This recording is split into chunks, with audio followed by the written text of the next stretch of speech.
Good Thursday morning, everyone. I now call the September 5th, 2024 Administrative Briefing and Work Session of the Marion County School Board to order at 9 a.m.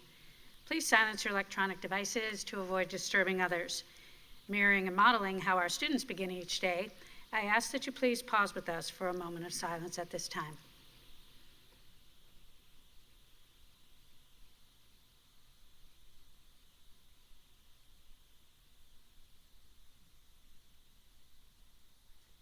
Thank you. I'll now read our board commitment statement. We are the Marion County School District Leadership Team. When we come together to work, we are efficient, effective, and productive. Our three most important characteristics are dedicated, transparent, and individually responsible. To work well together, we must demonstrate respect, confront reality, and be accountable. We will always put students first, and we will leave a legacy of success. I'll now ask the school board attorney to explain the rules for this public work session. Good morning, Attorney Powers. Good morning, Chair Thrower. This work session is a public meeting as defined in Florida's Sunshine Law. The board is dedicated to full transparency in its meetings and its work. In compliance with the Sunshine Law, the board has adopted uniform meeting procedures, including the right for citizens to participate. The board will allow public comment regarding any work session item listed on today's agenda at the appropriate time. Speakers must fill out a request form located in the lobby and hand it to the board clerk. After the board and superintendent have completed their discussion on a particular agenda item, the board clerk will call speakers' names in the order received. Each speaker will have 3 minutes. As required by the Sunshine Law, the board must maintain orderly conduct and proper decorum throughout this meeting. Speakers may criticize subject matter and decisions in a respectful manner, but not people. Finally, speakers must be very careful not to violate privacy rights of others, especially students and their family members, by mentioning their names or other identifying information. Thank you for your attention to these important rules. Thank you, Attorney Powers. Ms. Martinez, please provide the proof of publication for this morning's meeting, and good morning to you. Good morning. The notice for the September 5th, 2024 work session was published in the Ocala Gazette on August 23rd, 2024. Proof of publication has been attached to board docs under proof of publication. Thank you. And we'll now begin the work session with the superintendent's administrative briefing. Good morning, Dr. Gollett. Good morning, Madam Chair, members of the board. I have 2 items for briefing. I do want to start, board, with extending on behalf of our school district and our community our thoughts and prayers to Appalachia High School community with that tragedy yesterday. It's a heavy heart when we have to be faced with these tragedies in our schools. So just want to extend prayers and thoughts to that community. On another lighter note, pleased to have Dr. Brewer come forward. Board, I think you've received some information and there have been some questions regarding Booster Stadium and Vanguard High School. And so I want to have Dr. Brewer provide an update, and I think you've also received, you should have received information from Ms. Dobbins with regard to the facilities. So we're happy to answer any questions after this briefing. Thank you. Thank you. Good morning. Good morning, Chair Thrower, board members, and Superintendent Dr. Gullett. I am here today to share a little information about Vanguard's Booster Stadium for you and for the public listening today. Ms. Dobbins is also available to answer any questions pertaining to facilities. And Donnie Tucker is here as well to answer any questions about athletics. Booster Stadium opened its venue in 1971 as the Forest and Vanguard home stadium. In 2005, Forest High School moved to its own stadium with the new campus being complete, leaving Vanguard as the only school using Booster Stadium as its own stadium. On August 30th, which was this past Friday night, the lights went out on the east side of the stadium during a football game. A breaker was tripped and it needed to be reset, which was caused by a power surge. And the scoreboard went out at the same time. September 4th, there was a meeting at Booster Stadium with the school officials from Vanguard to discuss repairs that needed to take place during this school year to get through the remaining season. At that time, it was decided that Vanguard would like to continue playing at the stadium for the remainder of the season and not relocate to other fields because that would be what's best. That would be the best interest of Vanguard High School. Vanguard plays this Friday night at Booster Stadium and then will not return until October the 4th, giving a few weeks in between for some necessary repairs to take place. The JV football games can be moved, and we are willing to do that if necessary. The current restrooms are functional and the showers are operational. One is being used as storage, and that's from the schools, and that's at the school's discretion. The Vanguard High School Athletic Director is in the process of obtaining quotes for temporary restrooms to be delivered to add more options if necessary. The schools are responsible to replace and upgrade their own sound systems as needed. Several of our schools have done so in the past few years. Also, schools are responsible in maintaining and upgrading concession stand items, and schools also take care of this on each of their campuses. I just want to reiterate that Vanguard High School would like to continue to remain at Booster Stadium for the remainder of this season to complete their games. And I'm available for questions, and so is Ms. Dobbins and Mr. Tucker. Dr. Gullett? Thank you, Dr. Brewer. Board. Thank you. Go ahead. Sure, mine isn't necessarily a question. I appreciate that. I know that the board received a potential PowerPoint presentation from a member of the community. I know that the community, there was also a group meeting, I believe, of potential fundraisers and parents of Vanguard that happened ahead of this meeting yesterday. So there's a lot of conversation in the community, including with the mayor. He has had conversation with me and probably other board members here. Appreciate the update. I know I received a phone call from another member of the community who was at the game on Friday evening discussing a concern of safety and knowing that Vanguard doesn't have an interest in moving, so the solution that I had come up with is not going to be an alternative for them if they don't want the option. But I do believe, and this is going to be a part of my board comments if we don't discuss it sooner, I do believe it's imperative that this board have conversation very soon about a priority list, not just that we have 2.2 billion potential needs in facilities, but that we put together a priority list. And a new Vanguard football stadium on Vanguard's property is not currently on any of our 5-year work plan. From this board seat, we have the land for the purpose of it. Rather than refurbishing what is existing not on their campus, I would be fully in favor of at least having that conversation with their team and boosters and families about what I believe potentially was the long-term strategy. Why would we buy that land if we weren't intending to do what exactly it is that we could do, and that would be to build a football field, which is why I believe Ms. Dobbins included in her email to us yesterday what the cost of that would be, and that we do have sufficient land there to do just that. So I have a list of other things that we'll talk about later in my board comments if we don't talk about them sooner. But I would be in favor of putting a Vanguard football stadium on a potential priority list that currently isn't included on our 5-year work plan. But if we were to receive additional capital funding sources, as we are asking our community for in November, this would be on my list. Thank you, Board Member Campbell. Any other comments, questions from the board? Sure, I have a few. Good morning. So it happened that the email from the community member, Ms. Slaughter, came as I was walking into North Marion High School to have lunch with my mentee on Tuesday.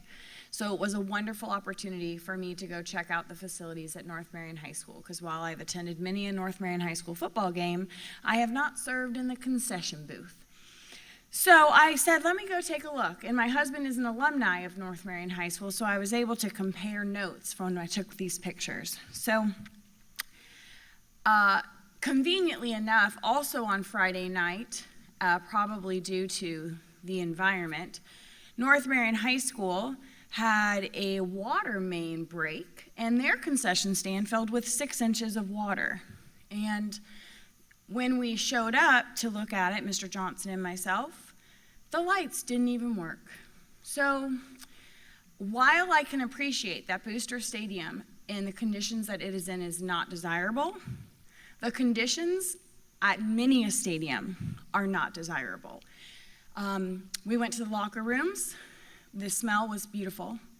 And the lockers, while the varsity locker room is newer, the JV locker room, I could probably find my husband's initialed somewhere because they're the same ones that they were when he was there. So I will not be a board member that is going to prioritize one school over another. I love that we have line itemed $1.5 million this year to address stadium lighting across all 7 stadiums, and I would wholeheartedly support prioritizing $1 to $2 million a year to fix things at all 7 stadiums. So we pick a new item next year and we do locker rooms next year, or what concession stands, or whatever that looks like. And facilities brings forward something that fits into with Mr. Tucker, $1.5 to $2 million. And we as a board, which is far beyond the commitment I think many boards have had for athletics prior to this board.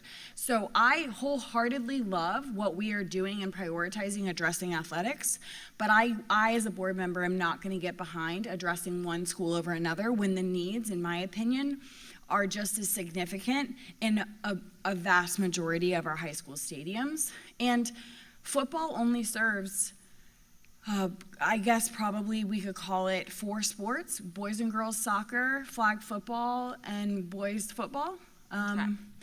Track on the track. Well, track on the track if they have a track, but they don't all have a track either. So maybe track. So there are other athletic facilities on our campuses that serve other students, and potentially even more students. One could argue the gym serves more students than the football field does. So I don't want to get into this,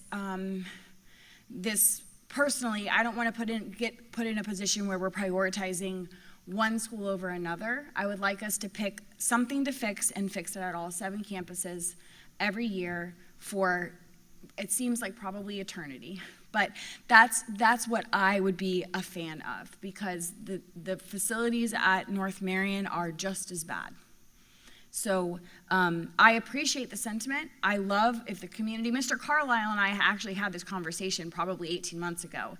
And I think the previous mayor had come to me, and I had this like narrative in the back of my head. I think I called Ms. Dobbins. I went and met with Mr. Carlisle because I couldn't remember where this idea of this $100,000 thing came from. Well, it came from, I think, Mayor Gwen and a fundraising initiative. And if the community wants to fundraise, I am all about that, because that is what the communities have done in other places, like at Bellevue High School for their scoreboards to close the gap on that. They have done some fundraising to close the gap, but I can't get behind a redo of Booster Stadium when we have students who need to learn in facility. They literally don't. Ocala Springs is 126% capacity, I think, right now. So until we start addressing that with our potential money we're going to get from a sales tax, I can't prioritize a stadium. So that's what I got on it. Thank you, Board Member James. Vice Chair Comer? Sure. Good morning, everyone. I just want to say I appreciate the community member bringing this forward, because we spent quite a bit of time on facility tours recently, and we didn't visit any of the athletic components. And so I appreciate that being brought forward. Dr. James, thank you for sharing North Marion High School, because I haven't been out to their athletic facility either. I think it just highlights the need that we have. And so I know Ms. Dobbins is working on that list of priorities, and I would like to see where our athletic facilities fall in that list, because I know we have some high schools that the need is not as great as others. And so have we done a recent evaluation of those facilities? Mr. Tucker will come to the podium. Thank you. Morning, Mr. Tucker. Good morning. To answer that question, Ms. Conrad, we have, a couple years ago, we did kind of a thing where I pulled all the athletic directors at each school, and we put together, like I have a document that says some of their needs and stuff, and we tried to prioritize them. Something similar to what Dr. James was talking about, where we could look at doing something different every year at every school, and that's about as far as it went. But we do have something. I'm sure there's more things now, since we're a couple years removed from that, but we could update that document, and I could send something out to everyone Okay, that would be great. I would appreciate it, just because I have not seen a lot of the athletic facilities, and I'd like to know where we stand and what our need is, and would be really excited about community conversation and supporting our athletic programs, because this conversation has come up before. There's a great need, for athletics in Marion County. So thank you for that. I appreciate it. Yes, ma'am. Thank you, Vice Chair. Yes, all really important conversation, all really important priorities. The good news is that our educational facilities are being prioritized on the 5-year plan. That's what we're here for, and the athletics is a huge part of that. We know that that's what helps connect kids to school and keeps them coming to school, helps them get scholarships. But I will also say that the communities that have the beautiful facilities have incredible community support. And I'm thinking about the baseball complex at North Marion. They've got some pretty great booster support, and the kids are really successful. And wouldn't that be great if we could just duplicate that, all over the place? Because that's what it takes. We're talking, if the half-cent sales tax passes, it'll be roughly a little over $300 million generated, but that's over 10 years. And how much is it costing approximately to build one high school? 130 to 140? So that money's going to go by, really, really fast. I will say that Vanguard has gotten the short end of the stick through the years. Forest got there. There's no other campus that I'm aware of, high school campus, that doesn't have, its own stadium. And Forest got theirs in 2005. Now, those of us that have lived here a while also know how bad it got between 2007 and the last few years. So there just simply, wasn't the money to go around. The land was purchased, which was another smart thing from a previous board, because to buy that land now would be astronomical. So we're already a step ahead. I think that we need to continue to have this conversation in the community and share with them, hey, we've got the land at Vanguard. How fast this can come together is going to require multiple resources from multiple places.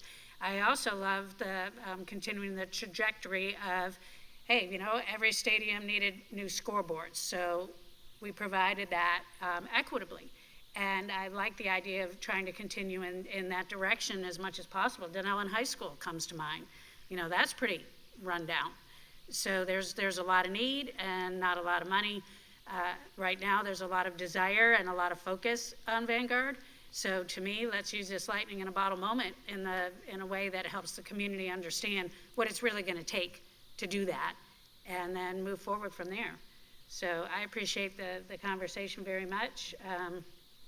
I do think that we need to continue to prioritize our athletic facilities as well. We know what the return on investment is there, but we also need to be very honest with the community on the limited resources that we do have. And it's a great giving community, and I know that athletics is important to just about all of us. So I'm interested to see what happens moving forward. Board Member Campbell. Sure, thank you. Appreciate the conversation for sure, because again, this is the first time we've had this conversation at all specifically about this facility. I still would tend to say I would be in favor of moving forward with moving a football stadium to the actual campus of Vanguard High School. While I appreciate that, I would also say field houses need to be improved at Lake Weir, at North Marion, at Dunellen, and some field houses don't need as much as others. And so if that becomes a priority, we need rubberized tracks on every single campus. The fact that we are a public school system that does not have an ability for our students to participate in a track meet on their own track is a problem for me. So we need that. That's a universal thing that we're going to need. Ocala Springs is on my list, though, so that was mentioned. So I have a quick little priority list that we can talk through later, but a classroom building at Ocala Springs is one of those things, because I continue to believe that we as a board need to create a priority list, and I'll share that more during my board comments. But I can completely be behind both and. So creating a plan that says we're going to do scoreboards is not one that we've done. So let me say, I know that that was mentioned just a moment, but if scoreboards are needed on every baseball field, for example, we pick that one year and we do that. Or these rubberized tracks, we do that. And I know that's a much bigger price tag than a scoreboard, but, and I'm completely supportive of that. If we need to do a field house refurbishment across the board, absolutely. But both and, I'm still in favor of moving the football stadium to the Vanguard campus. While I appreciate that these other schools are struggling, they at least are struggling on their own campuses, and they're not having to drive to get to their football field. And I can just see the immense advantages to having it actually on their own campus. Chair, I Thank just you. have Yes, one go other ahead. thought. I know that when we opened this conversation, we talked about the community member emailing us. So in that email thread, the way I received it and read it was that they wanted an opportunity to present to the board. As a board member, I believe that public participation in our meetings should be very much allowed, but limited to our public comment sections in our meetings. So if I misinterpreted that email, then I will take full ownership of that. But the way I received it was that this community member wanted to be placed on an agenda to be able to present to the board their plan. And I am not an advocate for that, because I believe that the expectation for me as a board member is that Ms. Dobbins and Mr. Tucker and Dr. Dr. Brewer, bring their concerns to the board and present their concerns or plan to the board. Public comment is an opportunity for community members to come forward, and if they have materials, they can disperse them to the board when they're doing that 5-minute presentation. But I am not a board member that's going to advocate for community members and their own personal agendas, because that is, while it may represent many people's agendas, it's still a personal agenda, and I don't want to set a precedent that we will put that personal agenda on our agenda, because then what will limit someone who has another agenda that we may or may not be aligned with, wanting to then get on our board agenda to present to the board about things that may be philosophically completely disaligned from what we as a board agree with. But once we have allowed one community member to do it, we will then be opening, in my opinion, the door for other community members to want to do that. And that's why we have public comment both at work sessions and at board meetings.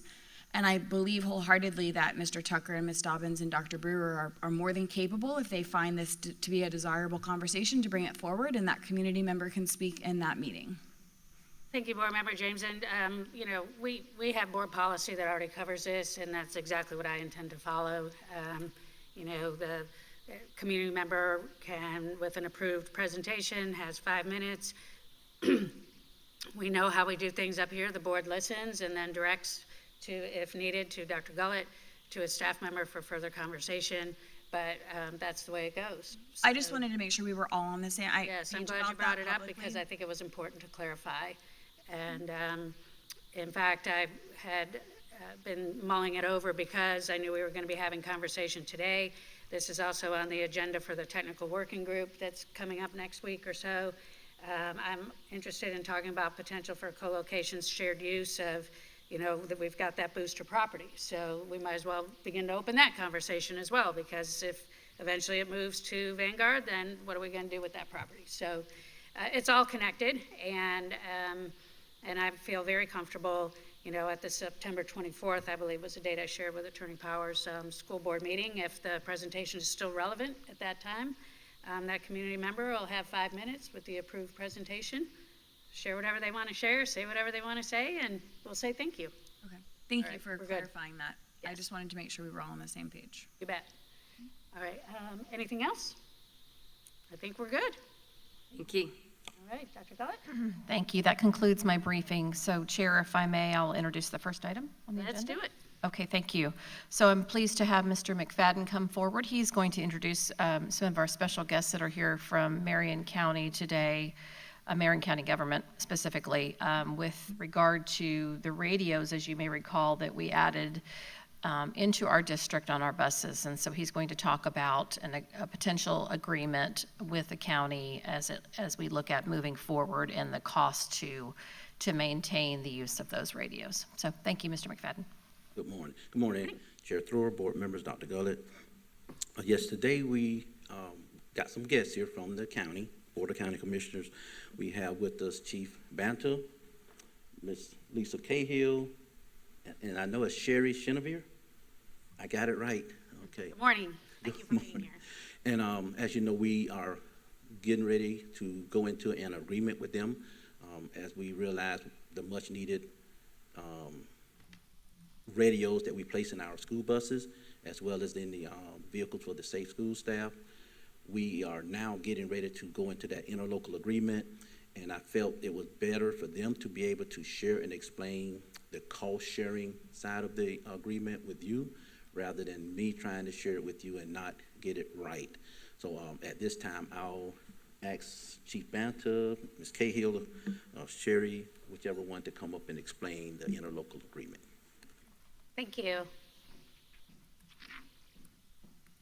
Good morning, board members. James Banta, Fire Chief, Marion County Fire Rescue. And I'd also like to point out that I am a proud graduate of 1991 North Marion High School alumni, and I spent many years in those athletic facilities. And Your initials are probably in the locker room. hopefully they still are. Yeah, hopefully they still are. But I appreciate the opportunity to come speak with you today. I'm going to give you just a brief overview, and then I'm going to rely on Lisa and Sherry to dig into the details if you so choose. So what we're looking at today is the final piece to close the loop on a multi-year collaboration between the school board and Marion County to greatly enhance the safety of our school children in Marion County, specifically as they travel around on school buses throughout the county. What you've been able to do with your investment in the radio system and the purchase of your radios is to have access to a public safety grade radio system that's monitored 24 hours a day, 7 days a week by emergency dispatchers, the same dispatchers that dispatched our law and police and fire and EMS. Not only do you have access to that system, we have real-time tracking in that system, and we can show you some screenshots in a few minutes about that.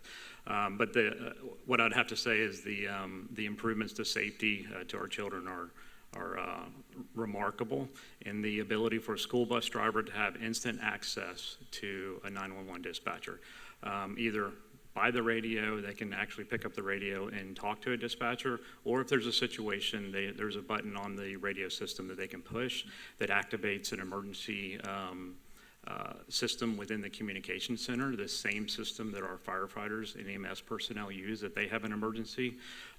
Hits the consoles of every dispatcher, tells them there's a problem. It'll tell them what bus it is and where that bus is at. And we can immediately start dispatching resources. When that emergency activation occurs, it opens up the channel for about 15 seconds so the dispatchers are able to hear what's happening. So the school bus driver doesn't even have to do anything. They can hit the button and just either yell out what the problem is, where they're at. It doesn't matter. We're going to hear that, and we're going to start dispatching resources. If we don't know what happened, we're going to dispatch resources until we figure it out. That's just a quick overview of the advantages of being a part of this system. The interlocal agreement specifically now gets into the cost share of being a part of that system. So you've invested in the radios and the infrastructure, but this speaks specifically to access to the system and usage on the system. It's the same cost allocation that I pay through fire and EMS. It's also the same cost allocation that the sheriff's office pays. And what you're looking at is, from a 30,000-foot view, 2 buckets of money and cost. You have a cost for the infrastructure, so you're talking about radios, you're talking about towers, you're talking about staff, agreements, maintenance agreements. That's an availability, what I consider an availability component. The system is available for use. And then the next component of that would be the actual use, where we track how much the radio is being used in what's called push-to-talks, and then seconds and hours of usage on the radio system. And then we look at every participant of the radio system, and then we break that out into their percentage of usage, and then we take the total cost of the system, and then simply divide that out. The county, in coordination with the clerk's office, uses a consultant every year to go through cost allocation through every department in the county and break out how much each department has to pay into different resources that that they're using. So what we do is we go through that process every year, and then we end up paying with 2 years in the rear. So for instance, this year, Marion County Fire Rescue is paying cost allocation for usage of the radio system from numbers that we gathered 2 years ago. So that's a basic overview from my standpoint, but I'd like to invite my staff up to dig into the details a little bit further if you'd like to.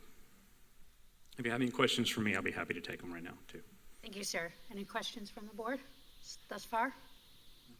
Okay, hearing none. Hi, I'm Lisa Cahill.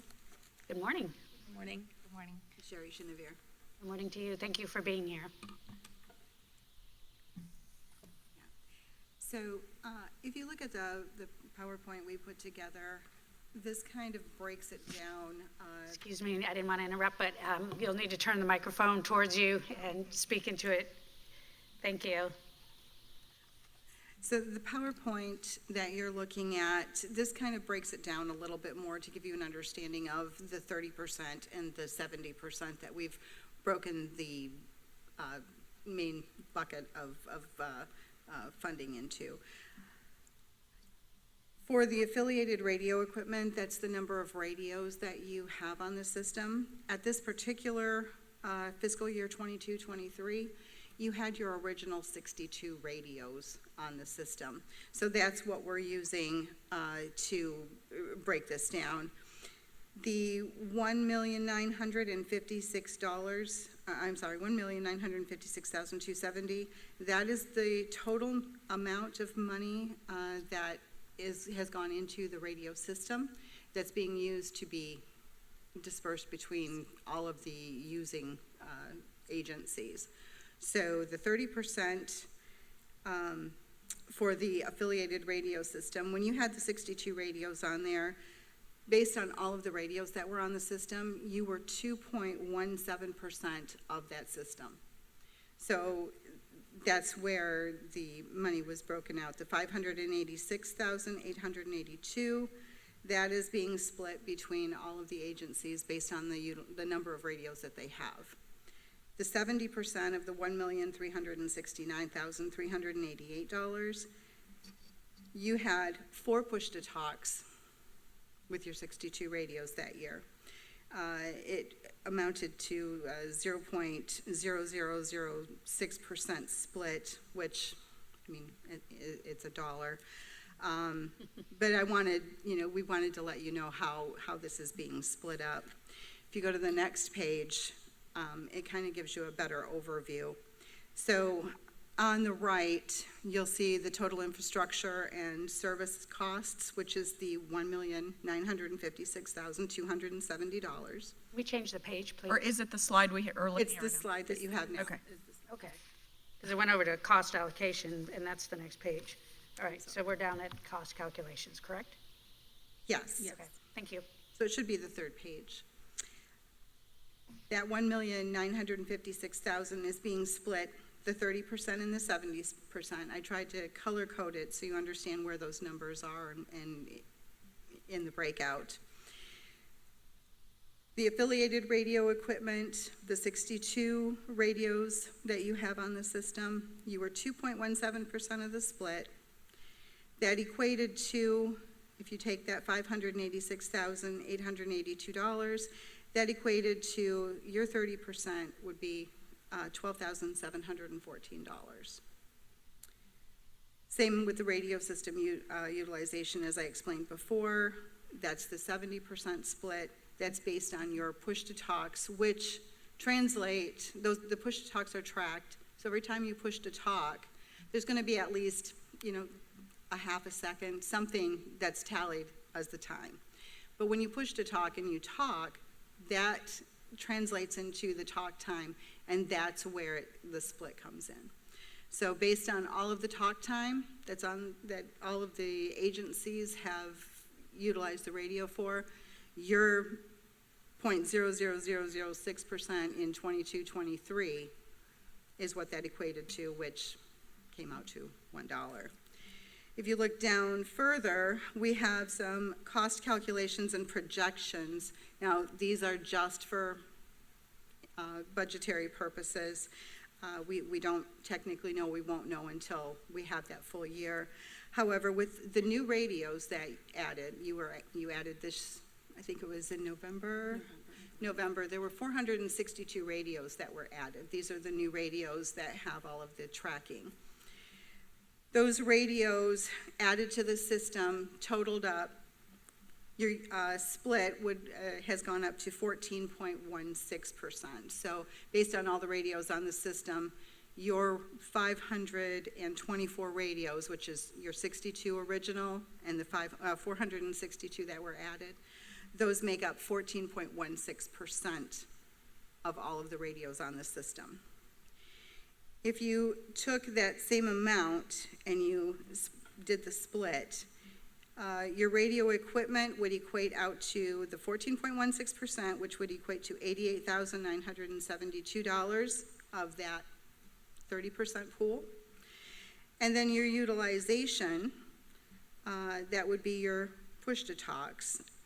That would be about we're estimating about 2.92% of the utilization of the system. That equates out to $42,801, which totaled together would be around $131,773 for the next year that you're on the system. Every November 15th, we will send you a notification of the number that the company that puts together our cost allocation comes up with. So you will know November 15th for your next, you'll be in your budget talks for your next budget year. You'll know how much to budget for. We will invoice you in June of 2025, and then you will pay, it'll be 30 days from there, so it will be, your payment will be due July of 2025. So it'll be right into your next fiscal year. Does anyone have any questions so far? Thank you. Questions from the board? I just have a clarifying question, and I believe Mr. McVeigh, you just nod. We got a text maybe a few weeks ago. There was an issue on a bus, and you had said that it was used by, the response was because the person initiated the use of the radio. I just want to make sure I'm remembering that correctly. Is that correct? Approximately 2 weeks ago, I believe it was, there was an activation on the school bus that came directly into the communications center in reference to a fight that was actively occurring on the bus. So we were able to maintain radio conversation with her to get updates and ensure that she was okay and get responders responding to her. Law enforcement responded. On the thumb drive that we provided, there's two things that you can play, and it will show you what we receive in the comm center as far as the location goes. Chief Banta spoke to the GPS capabilities of the radio. That's in every school bus, and every school bus is labeled with the bus number. So we can see on that screen where the bus is located. This particular bus driver was able to provide her location, but we were also able to verify that with the information on the screen. If you're able to pull that up, we can show that to you. Oh, I don't know about. Yes, I don't think we have. Okay. There's a flash drive right here, but I didn't know what it was, so I just left it sitting here because. I don't think I have one. But anyway, we'll take your word for it. Yes. So then my only other question is, without the radio, and maybe Mr. McFadden's not the best person to answer this question, but without the radio, I just want to talk to the value of having the radio. So in the absence of the radio a year ago, what would this bus driver have done? Does anyone can just talk to like what that would have looked like? Yes, ma'am. So what the bus driver would have done was radio to the bus compound or their supervisor at the bus compound. That supervisor would have then helped them determine if it was a 911 emergency type call that needed to be sent to law enforcement, and then they would initiate a call to the comm center. And so basically it was delayed response because there was multiple layers to get to the root of the problem. Got you. So now the kind of like ours, and I'm going to say the word wrong, strategics button, this is essentially the button for the bus driver. Exactly. Okay, thank you for clarifying all of that. Any other questions from the board? Board Member Campbell? I don't know that mine's a question as much as sort of a comment. I'm interested in seeing how the forecast of the numbers is kind of put together. And the reason for that is we obviously know we just had one of these, but in my riding buses and talking to bus driver, I think there's still a gap in our education on our side because these buttons have been in buses for a little while now. And so I'm not certain. Last year, I believe there were still opportunities where potentially the button could have been pushed as opposed to a phone call to dispatch, like our transportation dispatch, instead of calling 911 directly or pushing the button. So I think that we're potentially in transportation still working on ensuring that education of all of our bus drivers includes this is what you do in the event of an emergency happening on your bus. So that I'm interested in how that forecasting is being done where I think we may have a gap in communication on our side potentially. One of the things we did, I believe it was the Monday before school started, is we did go and meet with the school bus drivers and we did do some training for them to explain to them the emergency activation button, how it worked, the fact that you had the open mic, that you could provide the information, and that the GPS location was monitored. We had a lot of good questions, and I believe it's something that we plan to do more regularly with the school board. And maybe as far as the transportation side of it goes, I'm not sure who all was in that training, but we're certainly more than happy to come and present and educate. And, you know, if you wanted to bring a group to the communications center, we could even do, you know, some testing to show it in the live environment, how it actually works. We just pulled up on the screen. This is what we would see in the communications center, and this is every school bus. We have 2 screenshots, but this one is the one that was at the busiest time of the day, and it shows every school bus, and it is labeled by bus number. There was some discussion, should it be by bus number or bus route, and we identified that the best way to do that was by the bus number. Okay. And my other comment, and this is just going to be a general one, I'm grateful that this arrangement is being conducted with Marion County Communication, as we've seen in the media recently, the potential challenges of if the bus driver was just to call 911, depending on where that bus driver was making that phone call, depending on where in the city that would be or the county would also warrant where that dispatch would be receiving that call and maybe not expediting resources to it as quickly.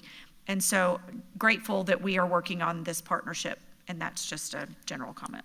911 is very different than what we're talking about right now. Thank you, Board Member Campbell. Any other comments from the board, questions? One more thing, if you don't mind, if we could go back to the PowerPoint. If you look at your PowerPoint presentation and you go to the page after the cost allocation, this is a document that we can provide that shows the, excuse me. It shows the second block, the MCPS PTT, push to talk. That shows your usage by the school bus drivers on a monthly basis, and that is something that we do also monitor as well, and that is something that can be provided. Great. It's definitely putting technology to good use. That's what I have to say about this. You know, it's a tremendous improvement. Time matters, as we know, so greatly. And from my seat, I just want to share how appreciative I am. I know it took a little while, but sometimes it does. But the outcome is exactly what we need. And I do understand that, you know, old habits can die hard, and the training piece of this, it will continue to be important so that they remember in the moment, you know, don't phone a friend, you know. And, but I know we'll get there, and so that's super. Anything else from the board? Did you have more to share on your presentation? Well, we did break it down a little bit further just to give you an idea. On the very last page of the PowerPoint, that is the total airtime we took the month of August, since that was when school started. You can see, based on the talk groups that you have, we have the school board, the public school north, south, grounds, the administrative emergency, and then, I'm not sure what the N emergency is, and then admin. So you can see where the push-to-talks, the count, and who utilizes it the most. Just kind of gives you a general idea of the area that's utilizing it the most. Interesting. Yes, I'd love to know what the MCPS N emergency is, just so I understand all the categories. We can find out for you and get that information Okay, over to you. all right, thank you. Anything else from the board? All right. Thank you. Really appreciate the information and the partnership. Thank you.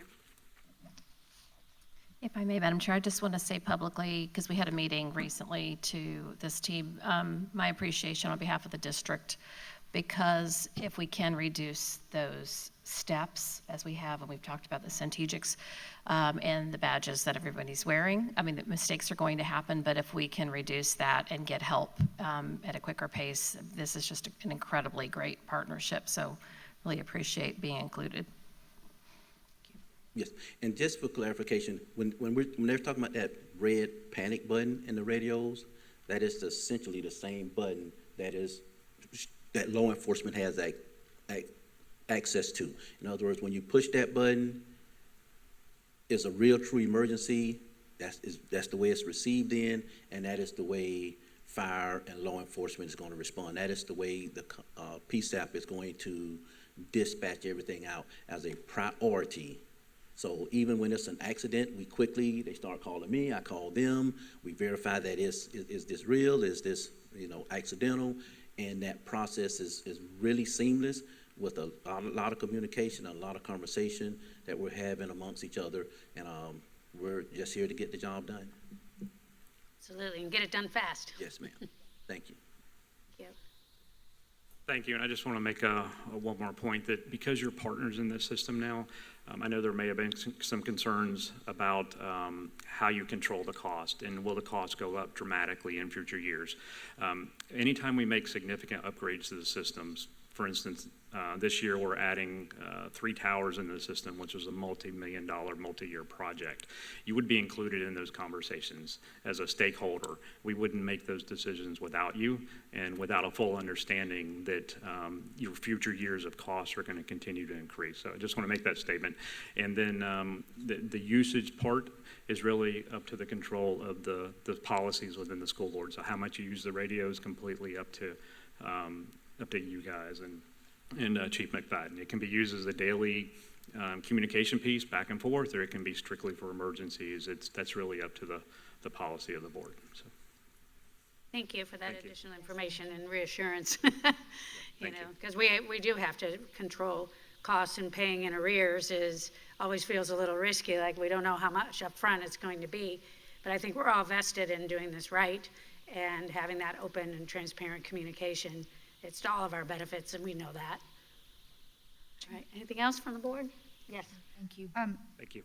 Yes, Go no, ahead, thank you. Board Member And Kim. I'm not She sure had who one this, more thing. I don't know who this question's going to be for. It may even be for Ms. Dobbins at this point. But so I noticed in the agreement that we have, the draft agreement that's scheduled for our approval on Tuesday evening, it consistently mentions the 524 radios.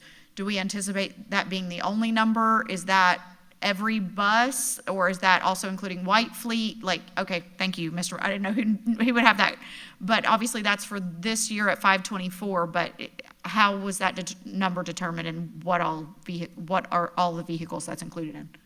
That is buses, that is the safe school vehicles, and some of the, I won't say supervisors or coordinators with White Fleet Transportation. No other vehicles have them. We very rarely use ours on the safe school side.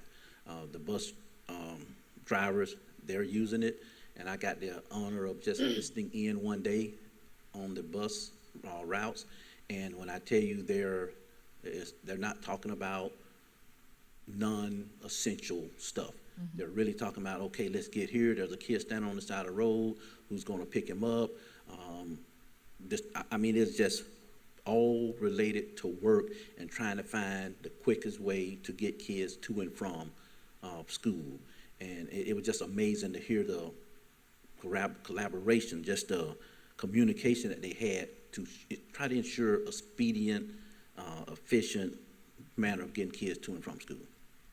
And I'm also curious if, thank you for that response. I guess if we were in need of increasing that number, we'll do it in a different agreement whenever the renewal comes up, if we have some reason that we need to change the number. But I'm also interested in curious if students on the bus, maybe the bus driver's first row of students, or at least the bus aide also is fully aware of this. Let's say that there's a health event with the bus driver, somebody on the bus would know what to do with this red button, essentially. And that's an internal thing that I want to ensure that we're working on as well. But in the event that there's something that the bus driver is incapacitated to actually be the one to push the button, just making sure somebody else on the bus also knows what that does. Yeah, I'm quite sure, definitely for aides, not sure about students, but I think, we've seen it where a cop or a deputy or fireman or something get in a situation where they're maybe by themselves and some citizen just picks up the radio and starts talking. They still can just push that button. That's a little simple push of a button, and you can talk to the person on the other end, which would be the county here. So although we haven't given any formal training to students, I don't see a need to it really, but we'll obviously explore all ideas and options about a situation like that in case it occurs. Thank you. All right. I think that, oh, sir. Sorry, I think there's a little confusion maybe on the number of radios. So the number of radios will be dependent on the school board's needs. So we won't have any involvement of that. When we come to evaluate the cost allocation, we're going to see how many radios if you've added to the system and then use that number in the cost allocation. So we won't need a new agreement. That'll just be part of the cost allocation plan. Okay. Because the agreement does specify up to 524 radios. So if we ever needed to increase that, we would have to at least amend the agreement. Right, and we do anticipate there's a bit of probability we'll have to amend the agreement, because for an agreement, we have to have certain things in place, not the interlocal, but also for the actual, agreement by contract. So, for example, there is no way to know an exact fixed cost. What we do have is information regarding an estimated cost based on our estimated usage. And so we've allocated an amount that would match that, and then if that much is not spent, that's wonderful. If it is over, then we can amend and seek an additional expenditure with board approval at that time. Sure. Right, because page 3 does say the county grants permission to the school board to operate up to 524. So again, that was my question. So it would just require an amendment in future. And those would be very routine and, Sure. and rapid. And we're still wrapping up some final language in that, so that's an easy change. So We've been working on that back and forth for the last. I know this is a Time. draft. Mr. McFadden definitely told us that it was going to be uploaded as a draft. So what we officially approve on Tuesday evening will be different than what I'm looking at right now, I'm certain. it is not our intent to limit the number of radios you add to the system. There's plenty of capacity, so that is the school board's prerogative. That's the most important thing right there. Perfect. Thank you. Okay, wonderful. Thank you. All right, anything else? I think we're good. Thanks again for being here. Appreciate the partnership. Is there any public comment? Hearing and seeing none. We'll move on to our next item. Dr. Gullett. Thank you, Madam Chair. This is our last item for today. I'm going to have Mr. Carlisle come forward and follow up to previous board conversations with regard to the legislative priorities. Thank you. Morning, Board Chair Thrower, school board members, Superintendent Dr. Gullett. At the August 15th work session, we began discussion on a priority for mental health. During that discussion, you all discussed the potential of adding language about a student pathway, but also some certification options for staff. Shared that updated legislative priority with you all via email on Tuesday, and I'm happy to be here to answer any questions or provide any further clarification. Thank you. Yes, Board Member Campbell. Sure, thank you. Yes, sure. So appreciate the conversation that Mr. Carlisle and I have had about this already.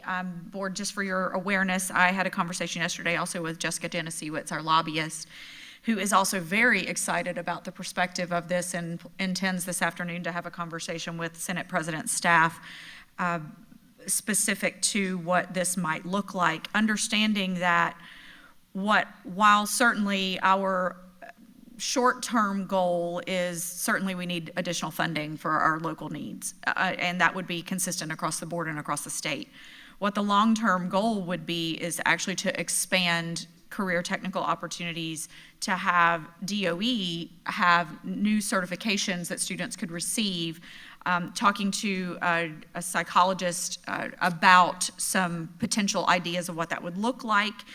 Maybe if we even were having to have within our HOSA programs a behavior or mental health tract, which currently doesn't, I mean, I know that we have something new at Bellevue High School, but what would that look like? What does that look like from a DOE standpoint and moving forward with that? Maybe it's an AP Psych with HIPAA certifications and clubs and activities on anti-bullying and all of, shadowing mental health professionals, where you actually have an entire program developed specific to this.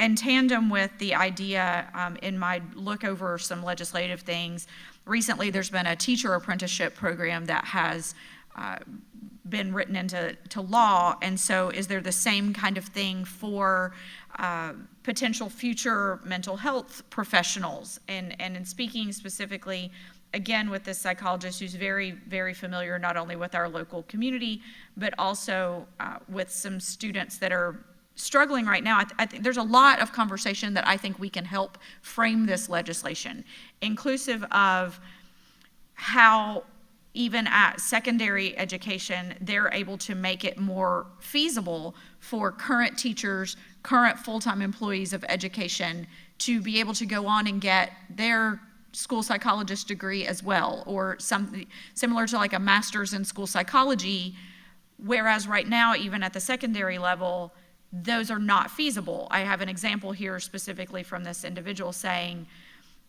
that someone in another county, a teacher, just withdrew from a program because the program requires 2 full days of training in addition to, and so you can't do that feasibly as an educator. So I think that my idea and my intention of this, while certainly Representative Chamberlain brought this forth to us to have, we need to do something on mental health. Okay. I think if the board is receptive to it, that this become part of that conversation starter, similar to what we're doing with gifted education. I don't know that we're going to be able to solve gifted education in legislation this year, but I think there's a possibility that we might be able to get some headway moving. Same way with this mental health priority, that we're looking to the future mental health providers in addition to saying what we need in our current needs. But we're saying, how can K-12 education be a part of that gap filling as we continue to proceed in this legislative cycle and future ones, even to the point that our student representatives are saying they want to have a minor in mental health. My response to that is, what does that mean? What does a minor in mental health mean? And so I think that there's a lot of things that can be done to massage what this is, but some of it is language specific to how the Department of Education can help us first create some certifications around this category, and secondarily help with program formulation, similar to what we did with the equine program at North Marion High School. Just because it hasn't been done before doesn't mean it doesn't need to be done, and doesn't mean that we can't be on the cutting edge of making sure that we help build those programs. So those are all my thoughts. All right, thank you. Feedback, comments from the board? I guess my question is, I think we were at 5 before this item came forward, and historically the board has done 5. So is the board going to do 6? I don't care either way. I'm just asking for the good of the cause. Like, or are we cutting something is my question. Sure. Thank you, Dr. James, for that. I appreciate it. So I believe, and this is kind of how I foresee this occurring, because another one of the comments I want to make is when committee weeks start. So unlike last year, committee weeks actually aren't until January and February. So we have some time still to work on that. The FSBA Legislative Committee will not meet until October. So if the board agrees for me to submit this, it's due tomorrow, for me to submit something like this and kind of our ideas of framework to FSBA, see what they want to do. We also have the ability to create our own legislative platform through the Central Florida Public School Boards Coalition. So I think there are ways that we can still do that, and the board potentially talk about this again in November, ahead of when most likely we'll have legislative delegation meeting in December, probably because they won't be elected until November, so we won't fully know who those folks are. So I'm anticipating kind of future. We are currently at 5. I think if we see what FSBA says, if we see how this is receptive, again, being incoming chair of Central Florida Public School Boards Coalition, have already had conversations with Dr. Danielle Thomas, with Jessica Janasiewicz about actually moving that coalition into a real advocacy legislative priority coalition where we take on priorities as well as the Central Florida Public School Boards. So I think there's a lot of potential for us, depending on if this might land on FSBA's platform, terrific. If it doesn't, do we still want to pick it up, or do we want to move some of the things we have around? Because another thing I mentioned to Jessica, and I know this is unrelated to this specific conversation about mental health, but another thing I mentioned to her was the topic that came out whenever we were talking with Ms. Boston Ellis during the budget, whenever it just kind of, I blurted out saying, okay, so when a categorical is collapsed, we also need to collapse their reporting requirements. And when I said that to Jessica yesterday, she was like, holy cow, why have we not ever said that? Like, that's a really easy priority to put in, and it's just basically like a one-liner for everybody. And so I did already, because we kind of talked about that, I already submitted that as one of potential conversations for FSBA as well. But I haven't submitted this mental health one because I wanted to see what the board thought, and as far as feedback, if there's anything you see differently or something we want to change or adapt. And Mr. Carlisle, thank you again for putting together all our thoughts on paper, because he and I had additional conversation, and it's still kind of just landing on this information he's put on paper. I think there's a lot greater opportunity in the future on this, but maybe this is just the year of conversation starters. But to your point, I think if we have this as another work session agenda item, maybe in November, early November, I was going to ask. for us to land on what our official Mr. Christian little pocket thing will be, because we'll have a new picture taken in November. There's a lot of things that'll happen, so. I just remember the timeline being earlier last year, so that's why. Yes. Way earlier. So then what we can just plan on is Dr. Gullett will put it on an agenda sometime in November, and we can firm it all up after we decide what FSBA is gonna pick up, and then we can kind of pick our top 5. Cool, that works for me. Right. For once, we're early out of the gate on this, honestly, and last year was such a rush because sessions started so early. I agree that we have always, and I think it's a good idea to keep because otherwise we need a much bigger piece of paper, 3 to 5, legislative priorities. I also think it's super important when you have an actual legislator sharing with you that there is opportunity, behooves us, and we know we need it. So I love being the tip of the spear, on this one. I love everything about the opportunity to create more pathways for our students. I do remember a time where I think even our social work interns weren't even being paid, and so they couldn't, be with us because they couldn't afford to be. And, there's so much that we have fixed along the line. So I'm really excited for what this is going to look like moving forward. It hits all of the current legislative priorities. We're talking career and technical education. We're talking about pathways. We're talking about mental health.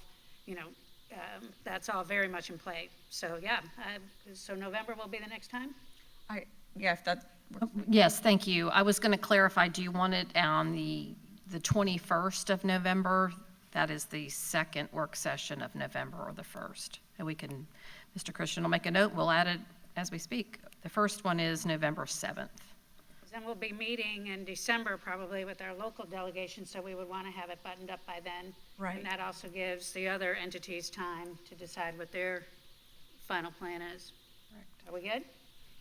Potentially November 7th may work. I just don't know how long it takes to actually, we'll have a new picture taken, on the 19th or something like that, so that will be a part of it. But would it be helpful for you to have the language firmed up, sooner rather, so like November 7th perhaps, because we probably could get our language firmed up by November 7th. And then that way, all you're waiting on is that new picture. I'm thinking ahead, because honestly, right now at this point, we don't know when that legislative delegation meeting is. It may be scheduled early in December, it may be late, or it may, be the last week of November. I doubt it, because that's Thanksgiving week. But I just want sooner rather than, I think November 7th would probably be better for us to form up. Does that give the other entities enough time, as far as the Central Florida School Boards Coalition, what FSBA is going to be focusing on? So what Central Florida School Board, Because we want to keep 3 to 5. sure. So Central Florida School Board Coalition, we will not be doing those priorities until the week of our conference. We'll do that at the breakfast, whenever. So honestly, but some of it will be dependent on, my intention is whenever I go to the legislative platform creation is to pull the Central Florida folks aside that are already the designees for their boards for advocacy to say, all right, what are you guys thinking? How are you feeling about this? And so have those conversations in mid-October. So I think with the Central Florida group, we'll be able to have some conversations and land on something close. That's what I needed to hear, because, we don't want to land on something and then change it at the last minute. I'd rather get it done closer to the finish and Right. have a finished product. But it sounds to me like we can do fine accommodating everything with the earlier date. And because of the role as chair of that group this time, I think that we can help drive some of that as well. Because as you all know, the last 4 years I've been a part of it, we haven't done anything like that. And so our lobbyists and everybody are really excited about us actually doing what the bylaws say that we're supposed to be doing. So we're going to be doing a lot of changes over the course of the next year. So, Sounds great. perfect. All right, so we're looking at November 7th. Okay. All right, Kevin's nodding. I think we have consensus up here. All right, very good. Thanks again for your continued great work. Absolutely. Thank you. Yes. And while we're on the topic, before I ask for public comment, again, because Representative Chamberlain has shared interest, I did go ahead and invite him to meet with the principal and assistant principal at Hillcrest School coming up. I don't have the date right in front of me. I picked Hillcrest because it's very close to Forest High. And my mindset is that he will get a chance to see and hear from a very specialized school where you might not think mental health immediately, but there's a ton of it there. And just also the scope of students that we are tasked with serving, and then zip over to Forest and have a meeting there, which would include the principal and whoever else he thinks needs to be at the table, probably a guidance counselor, and so on, to share the needs in a typical high school of what they are facing and what they are looking at. So it's not to do a tour, or photo ops, or anything like that. It's really just a shirt sleeves kind of opportunity. And I chose the 2 schools again for type and then also proximity to honor his time. So just wanted to make the board aware. All right, so there's definitely movement on this, so we might as well keep the momentum going. Hopefully some really good will come of it. It'd be great to get an allocation across the whole state of Florida. I mean, we're not the only ones dealing with this, to boost up what we do have at the moment while we're trying to get some pathways going. So to wrap this up, I will submit this today to the FSBA platform recommendation and at least some framework based on the information that Mr. Carlisle put together for us, and then we'll just see where we go from there. Perfect, thank you. All right, thanks for your great work on that. Any public comment? Hearing and seeing none, we will, unless you have something else to finalize for this? Okay. Thank you. All right, we will move on to board committee reports and concerns. I'll start with a few meeting reminders. There's a special school board meeting scheduled for September 10th, 2024 at 5:01 p.m. Make sure your watches are right. The next school board meeting is scheduled for September 10th, 2024 at 5:30. The next administrative briefing and work session is scheduled for September 19th, 2024 at 9 a.m. All right, Ms. Martinez, anything from your seat? The only thing, Board, I did receive the notification of the FSBA joint conference for December 3rd through the 6th. Registration opens September 18th at 1 p.m., so I will start the reservation process at that time. That's it. Okay, great, thank you. Attorney Powers, anything from your seat? Yes, ma'am. I do have some information regarding our sale of the warehouse. I've got some information I just was going to pass along to the board regarding our ad. There we go. Thank you. And this information will also be on our website, and I'm going to also give a copy to the superintendent and the board clerk. So I'm certain the public couldn't hear you, Attorney Powers, so maybe when you get to your microphone, you could. Getting there.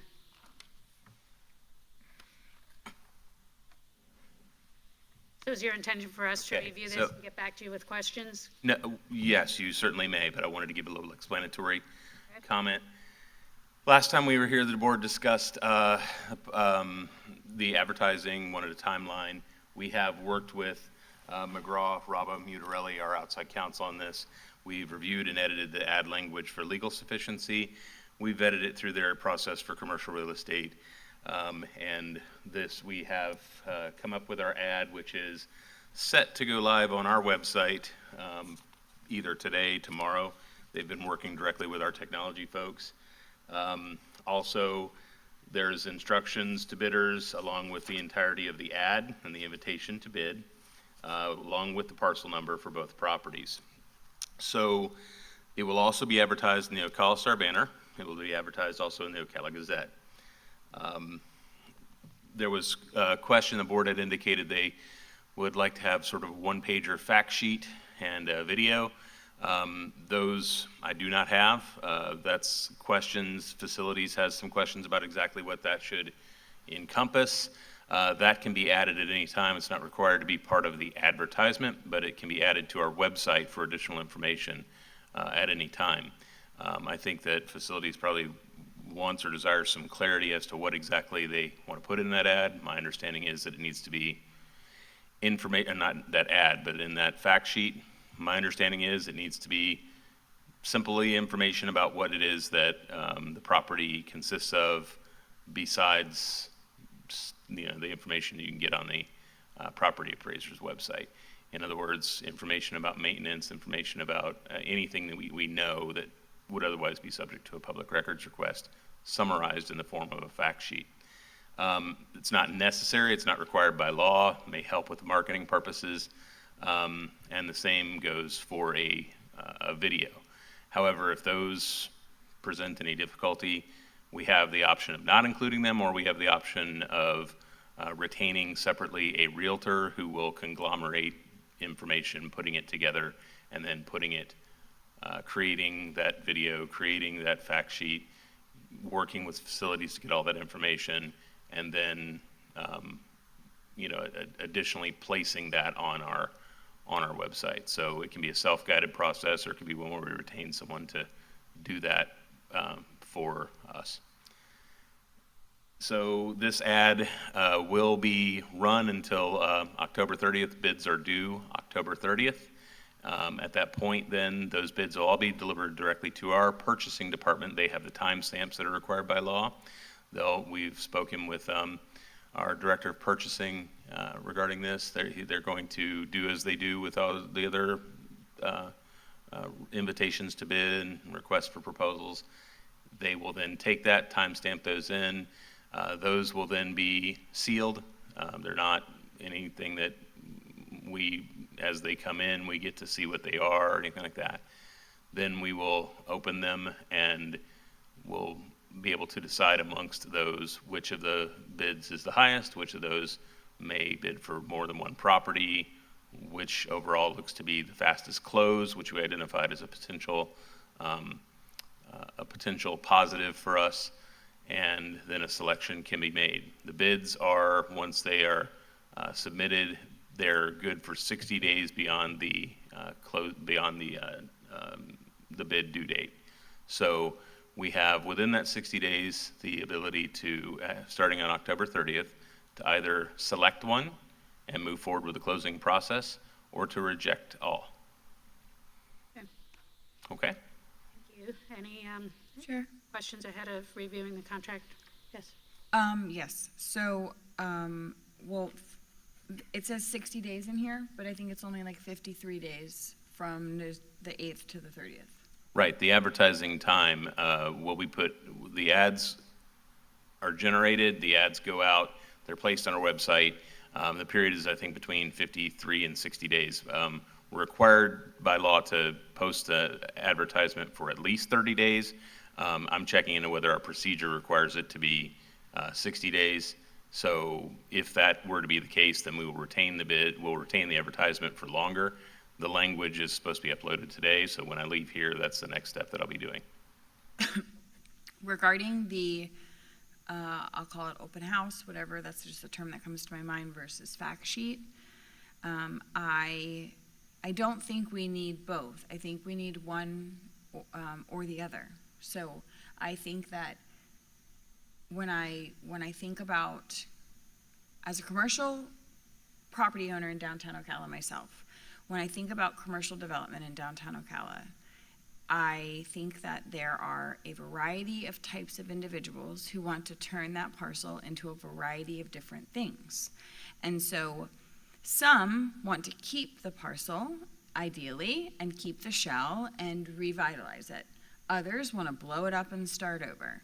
So the people who want to keep the shell need to know how old the plumbing is. They need to know where the plumbing is located. They need to know what are the rafters. They need to know when was the roof replaced. All standard things that would be in like an MLS listing. So the facts that I'm requesting are not, I think, should not be that hard for us to gather. They're just basic information about the infrastructure of the building. Because if they have that basic infrastructure and a blueprint that kind of shows the layout and where the water is, because water is a big thing in commercial real estate. Like if you only have water, and I'm envisioning it, I think there's only water in like where the bathrooms are in that one spot. Well, if the entire floor is concrete, getting water to other places is a very big financial lift. And so if the fact sheet includes a brief outline blueprint and all of those specs that would be traditional in an MLS listing, then we don't need to do an open house. But if we're not going to do a fact sheet, then we need to make the property available at least on one day for people to come put eyes on it. I think that that is more than appropriate for our community to offer. And I think the intention. I wanted to interject here. I thought that we, and correct me if I'm wrong, that we had decided that we were going with putting technology to good use and doing a video and doing a fact sheet, and that we had nixed the whole idea of doing an open house at all. Did I miss something? Yeah, well, it's not done, so. What we're going to be doing, rather than an open house where anybody can just walk in the property on the same day, would be that interested individuals and parties can contact McGraw, Raba, Mutarelli, and they will be given individual time slots to view the property at their discretion and supervised in doing so. In addition, the board can direct that a fact sheet be posted of that information along with a video of that information. My understanding is at this point, the open house was a non-starter because there are concerns about having multiple people there. I'm just using that term as a term. Right, so Okay. there is still I'm just looking for clarity here. there is still an intention for interested bidders and purchasers to be able to view the property. Now, of course, McGraw, Robert, Mutarelli would have to screen so we don't have just, somebody passing through town that says, let me go schedule an appointment to take a look. But if it's someone that is a, potentially interested buyer, they can give their information to McGraw, Robert, Mutarelli, as is indicated within the ad. And then they can contact them for ability to schedule an appointment for viewing. Okay, I have a couple questions about that. Because, first of all, I would imagine there would be a cost involved for Mutarelli to do all of this. And secondly, as far as screening who gets the opportunity and who doesn't, what would be the criteria for who would be approved to make that list and get on the appointment list.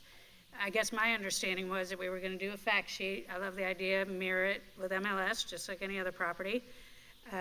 Do a video, which what I wrote down here, we wanted to be professional. I know we talked about maybe having students do it, which I love that in concept, in theory, but maybe not in concept.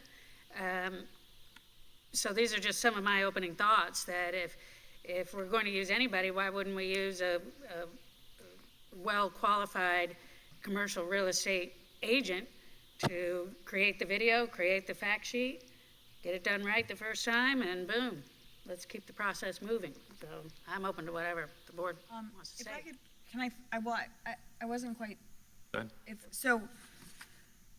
well, first, please direct me to where it says in this ad that they can contact them for a tour of the facility. That ad does not say. That's going to be what's on our website. That directs everyone to the website. The ad itself will be posted in the paper, on our website, and in the Ocala Gazette. In addition to the ad on our website will be additional information, including a fact sheet, that'll including, if we so desire, including a video if we so desire. Obviously, you can't attach those things through a written ad in the paper. In addition there, as far as any kind of screening process, typically within the industry standard, even if you're going to look at a home, there's when I say a screening process, it's not really specifically meant to do anything more than pre-qualify that these folks are actually, bidders who would be interested and able to pursue.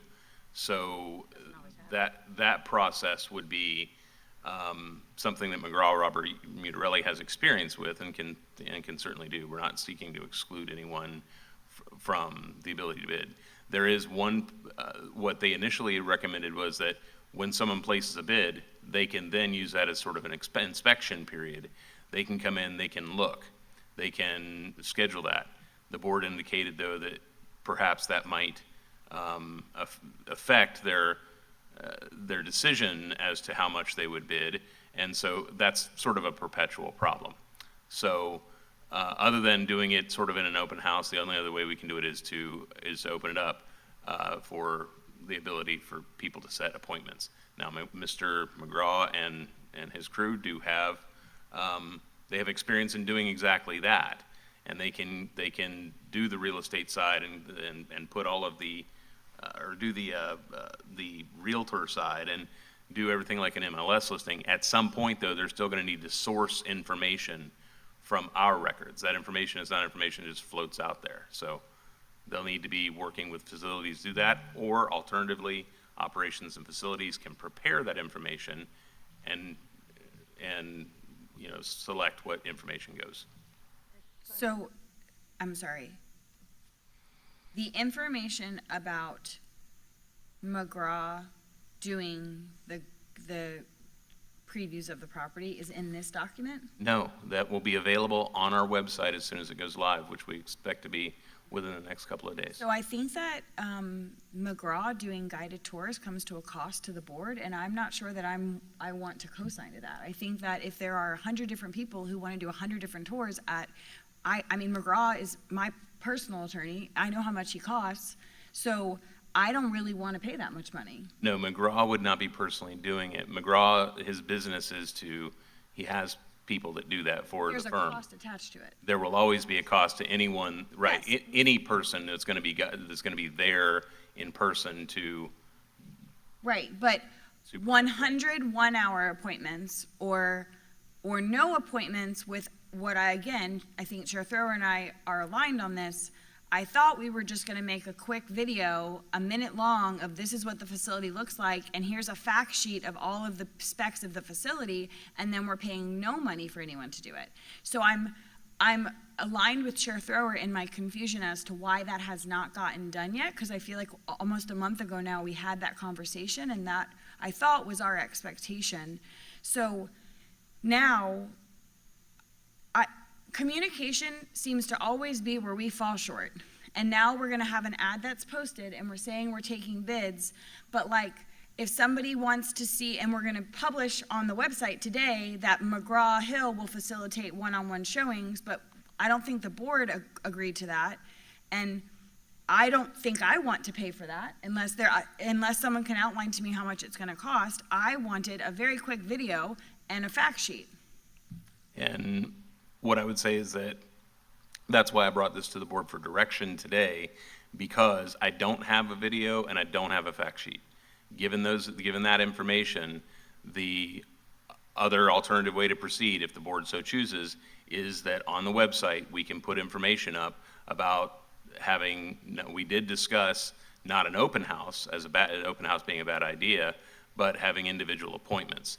If the board's pleasure is to not have individual appointments, then the next question is do we want to have people who enter a bid still be able to view the property, or simply none whatsoever? And if it is a fact sheet and video, at some point, that's going to need facilities to either create that within what abilities they have, or for us to retain, well, we've already retained the services to have MRM get with facilities to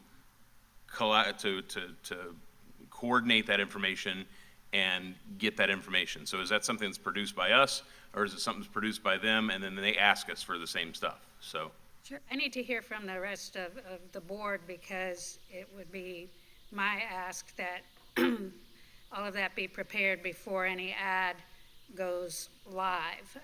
that's the intention. That's why we're here, because the ad needs to Right, go. So we would need to hear from the rest of the board as to whether or not we are definitely all in alignment as to a fact sheet and a video, and then have that ready to launch when the ad goes. So who else wants to take a bite out of this? I'd just like to know where we are, district-wise, on, do we have a video that's almost finished? Where are we in the process of getting it prepared? Do we have a fact sheet that's almost ready? Like, what's the timeline look like? And how soon can we get it? Madam Chair, I would like to jump in. I know the board had this conversation before. Attorney Powers is leading this because it's a property on behalf of the board. So if Attorney Powers wants to set up a meeting with facilities, it would have to be under his guidance, because it's a legal process with regard to fact sheet and any type of video. And absolutely insist that it's under his guidance, because we want to provide anything that's not factual. So we're happy to do that if he wants to set something up. I feel like the board was very clear in the last meeting that we wanted a fact sheet. And the information for the fact sheet, I'm assuming, lives in the facilities department.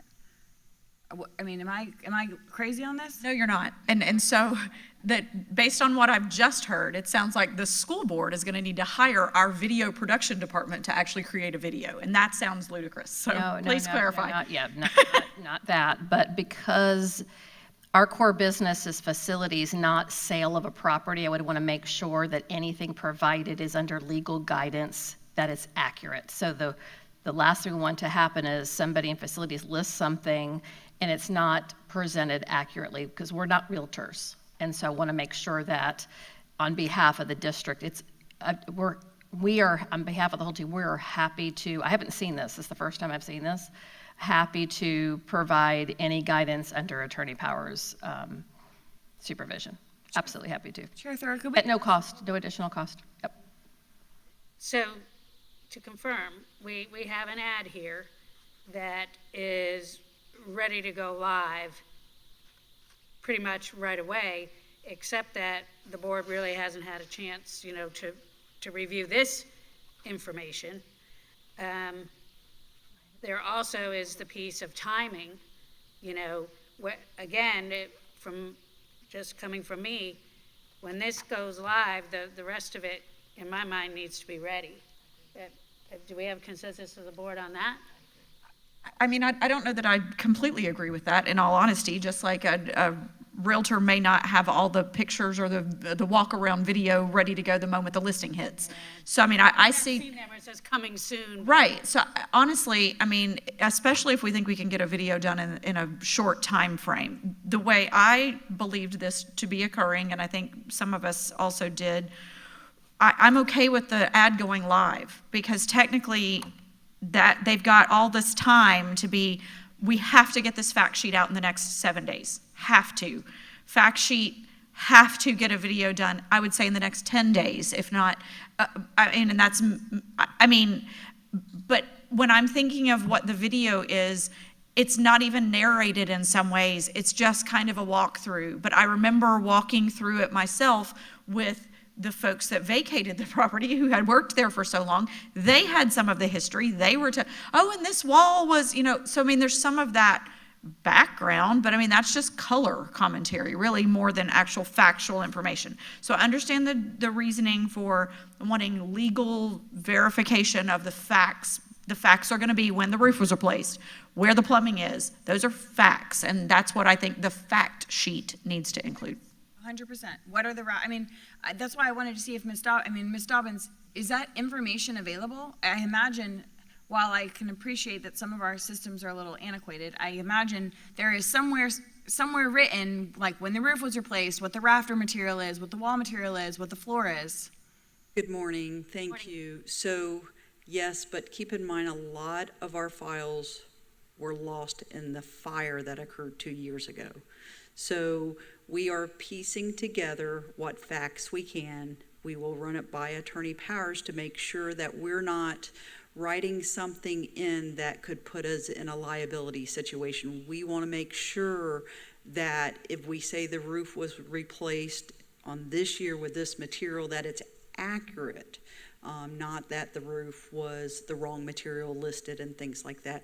There will be things we will not be able to find because this property was not originally built by Marion County Public Schools. So finding a blueprint or something like that is very difficult at this time, and we are struggling due to the fire on losing data on systems, but we are continuing to work to put that together. I know I missed a phone call from Mr. Powers yesterday, and we'll touch base and finalize that fact sheet. That's not a problem. Okay. So to summarize, everything that's in the advertisement, that we are pushing forward today.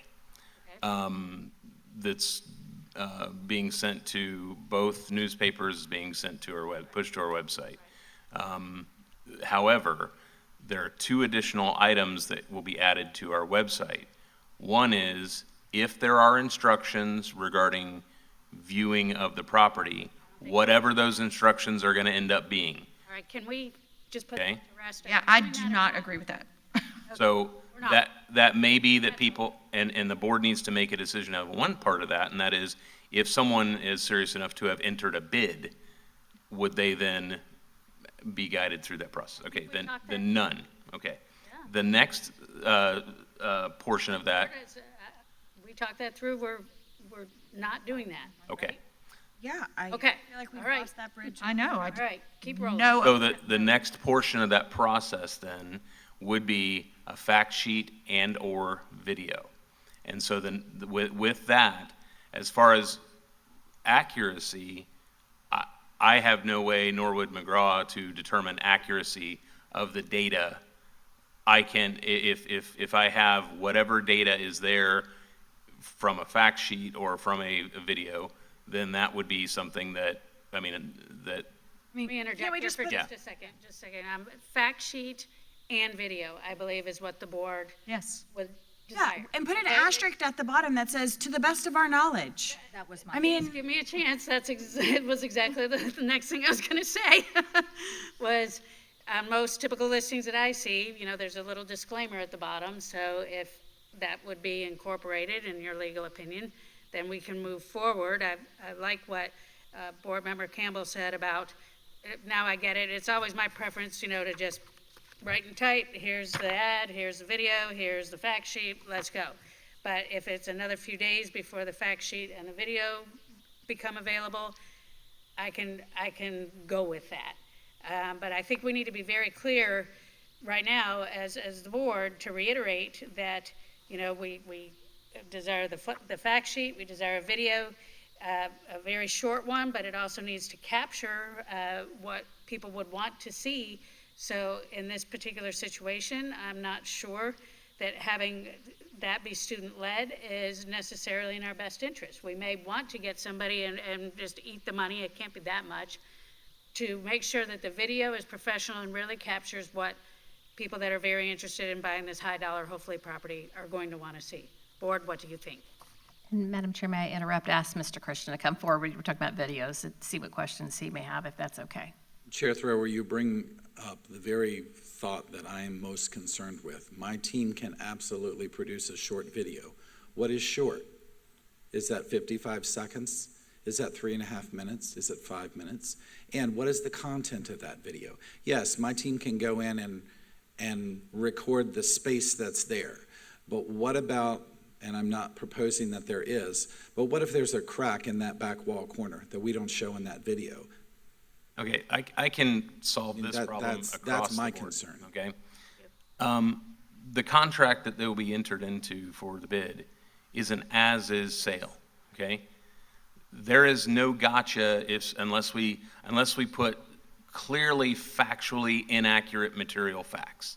If we say that this building was built in 2011 and is a modernized glass-walled facility, we're in trouble, okay? However, if someone made a public records request, for example, for any and all information, documents, or diagrams regarding the acquisition, maintenance, inspection, and/or condition of the building, we provide what we have. A video then should showcase what's there. And if anyone thinks that in MLS listings, the typical thing is to ensure that every little last thing is shown, it's not, even when there's not an as-is sale. In our case, we're dealing with an as-is sale. And so that will be, those concerns are all remedied by the contract that's going to come out.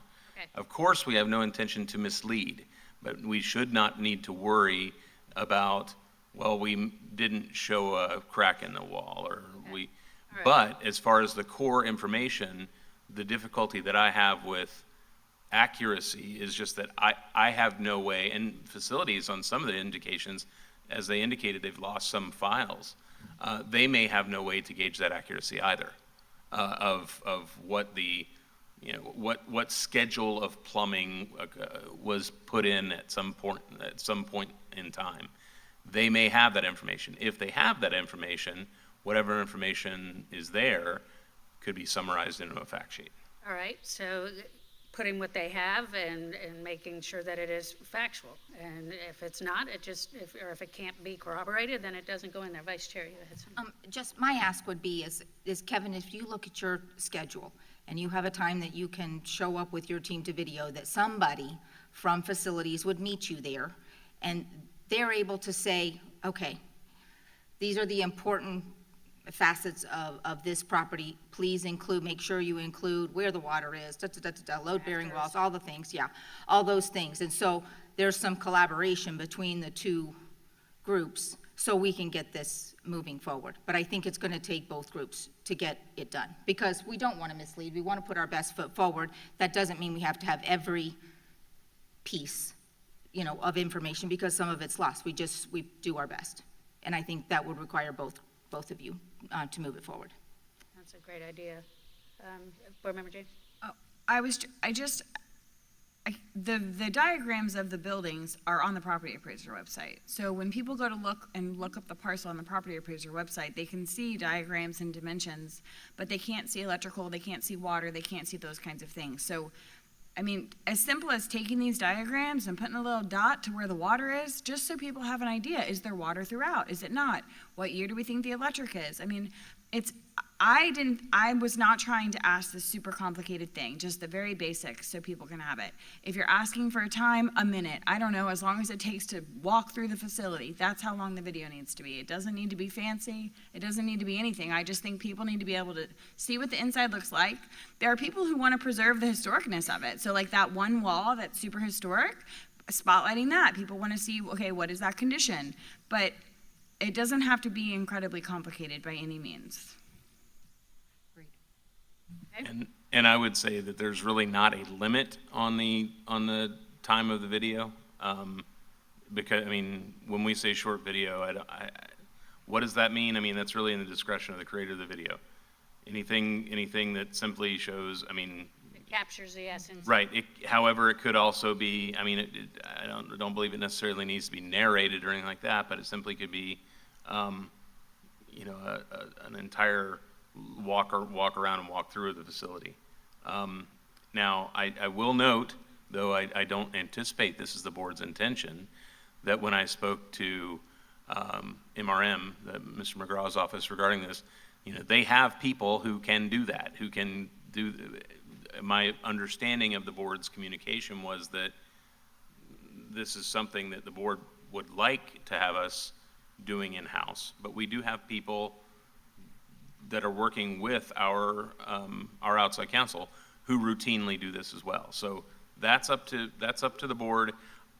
I've tried to set it up so that we can have our ad there ASAP right now, and then those two other factors, a fact sheet or a video, which both are beyond my ability to create, those would need to be provided, and certainly I can review them to make sure that there's no large legal flaws, but I don't anticipate that in any case there would be. Then those can be uploaded to the website at any time. Okay. Board Member Campbell? Sure. I mean, again, no limit to the amount of time it takes to do the video, as far as if it's 3 minutes to walk through the whole building, if it's 5 minutes, whatever that takes. Steadicam, iPhone, real quick, and have the facilities department help with that to know what they're actually videoing. I concur that showing the historic nature of that one wall and all the things that we know about it, but I also don't say we should limit just the beautiful things and the things that are really also bad. There's water intrusion that had occurred, or whatever. If there's insulation that's out exposed and there's mold and all that, show it. I mean, that's factual information that we can absolutely put out in. And I just need to say, I don't know that any of those are true. I'm just saying. Examples. So. No, I'm giving examples. I'm sorry. I'm giving examples. If there are things also that are exposed, whatever, then we need to show that. I mean, it is an as-is piece of property, and so people need to know what they're potentially purchasing. But putting our best foot forward is, I mean, when you see a realtor's photos, they certainly aren't just without Photoshop and without beautifying and the perfect lighting and the whatever. So I'm not saying we need to do that, though. I'm saying I think as factual as a video we can put together, the better, and the quicker we can do it is the better as well. Okay, so we're going to need consensus from the board, because I feel like what I'm hearing is that we have a firm that we've already contracted with that does this all the time. They could probably knock out what we need At an quickly, additional cost. At an additional cost. And they will still need to coordinate with facilities to do that. And So they'll coordinate with facilities to do that. I'm thinking about expediency here and return. Or our other option is to go with Kevin, they're a very capable team, in collaboration with facilities. But we're going to need to get a deadline on this of when we need it to be done, so that we can keep this moving forward. So I feel like that's what I need to hear from the board is, what's the consensus here on how we're going to move forward with this fact sheet and video? Who's going to do it? And what's it going to cost, which we don't even know that if we go with, there's always a cost. I mean, we're taking people to do this. There's a cost either in-house or there's a cost in the outhouse, so to speak. Well, speaking for my position, I want Ms. Dobbins' team to collect whatever information they have, and they can either send it in an email, and the wonderful ladies in the legal department can type it up and put it on letterhead, or Ms. Dobbins' department can do that, and then boom, we got a fact sheet. And then Mr. Christian is going to take the guys out and the ladies out, and they're going to take a little quick video, and they're going to put it together, and they're going to have video. And beyond that, I don't want to pay any more money to anybody to do this project at all. Heard. All right, Vice Chair? I agree. Kevin, you feel confident you've got time in your schedule in the near future to get the, okay. And I can say my experience with what I've seen, Mr. Christian's ability to produce, showcasing something within video production is excellent. And I can say that every time facilities has ever needed to provide information regarding any project that was upcoming for the board or historical data, they've always been able to do that wonderfully. So I have no doubt as to the capability of our own people to do that. Great. It was just a matter of deciding which way we wanted to go. Ms. Dobbins? Thank you, and I just am asking a clarifying or a strategy here. I haven't seen the appraisal for the warehouse. Is there pictures in that could also be extracted, clipped out? I believe they also do measurements. Could I get the appraisal so I could probably also extract some of that information? Yeah, and the appraisals are exempt from public record, so I have those I can get with you to, in fact, I believe that those were provided to me through Mr. Hurley, so. I don't have them. If I could I get can- them, I can certainly get with you to Perfect. get that information. Okay, all right, great, thank you. And I am in consensus with the rest of the board. So, Mr. Christians, thank you for stepping forward on this project at our request. You guys do amazing work, and let's go ahead and get this done. You got- A timeline? Okay. Realistically, what would we be looking at to be able to produce the video and get the fact sheet, considering it's Thursday at 10:45 a.m.?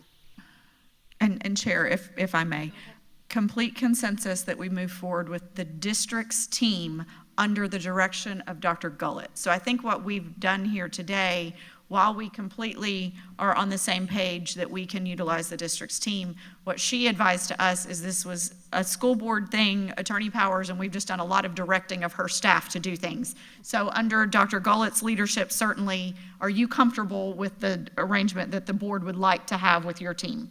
Thank you. I would still want Attorney Powers to see it as this is a potential sale of a property that's a board action. So as long as Attorney Powers has his eyes on it from the legal side, because this is under his leadership. This action that the board is taking is completely under supervision of the school board attorney. So I want to make sure that he has his eyes on all of this. Absolutely, but all of our requests in the last 5 minutes have Right, been which of is- your team specifically and saying, can you do this, can you do that? And technically, that's not our responsibility to be asking them to do these Yes, things. I appreciate that. And I want to make sure, again, that I was going to ask again if they have any other questions as it pertains to this. I know that topic had come up, and I hadn't heard anything since the last conversation of a request. So any other questions that either of you have? no, ma'am, just gonna to restate. So I have the fact sheet. My goal would be by the end of next week, if not sooner. I'll have my team compiling that. Once it's compiled, though, I am sending it to Attorney Powers. Yes. And we will work with Ms. Dobbins to create some video for you by the end of the next week as well. Perfect. Thank you. And, this tightens up what we had already spoken about, at our previous board meeting. So, yes, it's never the intention of the board to direct staff. We've talked about that at the last meeting when we discussed this, was, this possibility. So I'm glad to get this wrapped up, glad to have a direction, glad to have a timeline. Okay. Anything else on this particular topic? You did have something from legal. That was it. Okay. All right, thank you. Dr. Gullett? Nothing additional. Thank you. All right, thank you. Board Member Campbell? Sure, I had a couple of things. The first one is we all received emails from FSBA, as I previously mentioned, about committee weeks. And the last couple of years, this board has attended or gone to Tallahassee specifically during committee weeks. If you haven't already seen, the FSBA legislative days will be scheduled again during our spring break, like it was a couple of years ago. So that will probably put a damper on some of our participation in that specific event. But the 3 potential weeks in February, we don't have to decide today, but I do think if the board started considering that, so Ms. Martinez could get some hotels booked for us.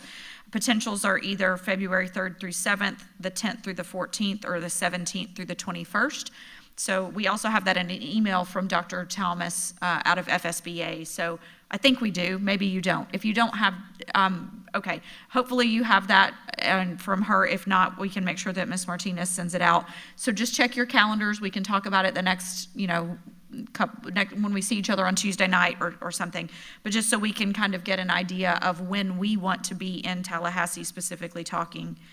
Wanted to mention about grateful that the work is being done on the strategic plan goals.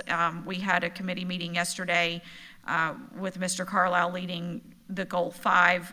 Grateful for that work. It's that goal, in my opinion, this is solely from my seat, my opinion, the communications and community engagement goal is one that hasn't had as much focus. And whenever the strategic plan was developed, this would be predating some folks on the board now, but when it was established, I was still a firm believer that communications and community engagement should have been our foundation, and we should have had 4 pillars on a foundation of communications and community engagement, so it would have been easy to implement communication initiatives all throughout the other goals. Nevertheless, the other ones have a lot more tangible access to looking at student achievement, looking at safety and security, looking at talent development and fiscal responsibility and all the other goals. So I'm grateful that the team has now reconvened to discuss how we can adapt and continue to develop our strategic plans. So I'll be looking forward to seeing that conversation. But just from my perspective, that one has, I don't want to use the word neglected, but that one hasn't received as much attention because it's a little more ambiguous. And so I'm just looking forward to how we're going to be able to move forward on that. 2 other things, Chair. One of them is specific to transportation. So I hope we have an upcoming work session, and if not, I would like to request one to give us an update on where we are. I think Vice Chair Conrad mentioned this recently as well.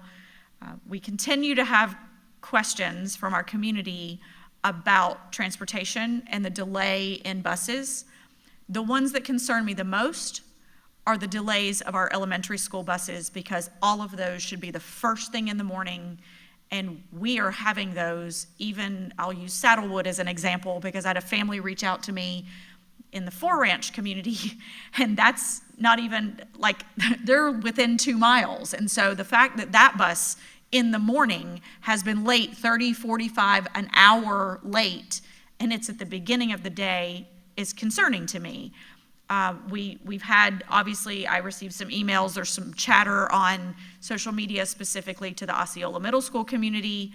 We know that that's a big shift for those families, because they used to start school at 7:45 and now they're the last pickup of the day. And we understand that, and I know that that's going to be a challenge for them, but part of my concern about moving, and this again is from this board seat and this board position, my concern about going universal with all of our times was that it wasn't going to solve our problem.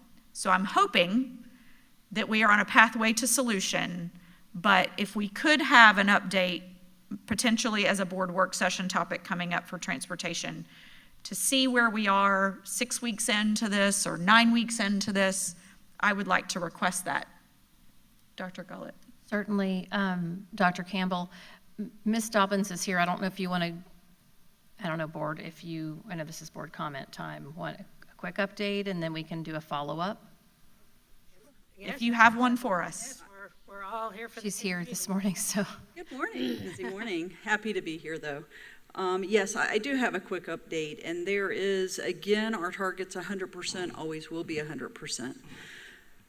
We probably would have been pretty close to at least, I would say, mid-90s. However, some decisions were made, and they were decisions that needed to be made for the benefit of students. So it has caused us to not be where we want to be.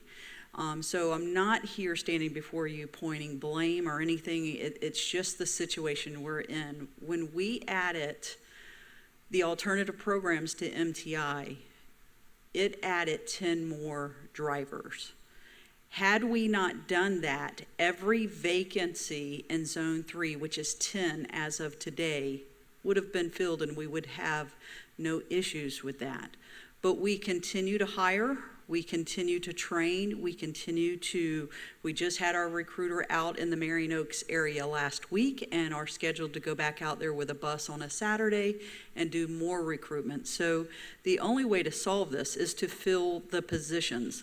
There are other things that we are working on. We're talking behind the scenes about how we might change our attendance incentive. Right now it's done at the semester break, and we're looking at, should we be doing that monthly? And that way it's more tangible. We are looking at purchasing more vans to have one in each zone, so that when you have the little things, a student, one student at a bus stop was missed, then we're able to send the van without a CDL to get those things. But we also added overall, from just growth, 11 total routes from last year. Again, 10 of those were MTI alone. So doing a consistent bell schedule, had we not, I believe we would be significantly worse as of today. Our goal is to continue to grow. We are better than last year. I think you've seen that in the weekly reports. Friday, we had a lot of absences. As you know, Friday on a holiday weekend is hard, so is Tuesday. But even so, with all the absences we experienced, which was 13, we still were at 84.4% on-time arrival in the morning. Still not where we want to be, but higher than our average last year. So we are working hard. The staff is inundated with those calls, especially at a Zone 3. We're also working with how do we turn around when there is an absent on getting bus drivers to fill those voids when they have that extra hour to do so. And there's some contractual issues there that we're working through. So we recognize 100%. We celebrate that we're better, but we are not satisfied. Again, we needed to do what was right for our students, and we needed those programs here at MTI, but please recognize that it did add 10 units in the 11th hour of planning, and that could have filled the whole void in Zone 3, which is our hot issue right now. Madam Chair, may I interrupt? Ms. Dobbins, so for the public, can you describe Zone 3? Yes, Zone 3 is going to be in your southwest area, so you're looking at your Liberties, your Westports, your Denellen, those schools, Hammett, Horizon.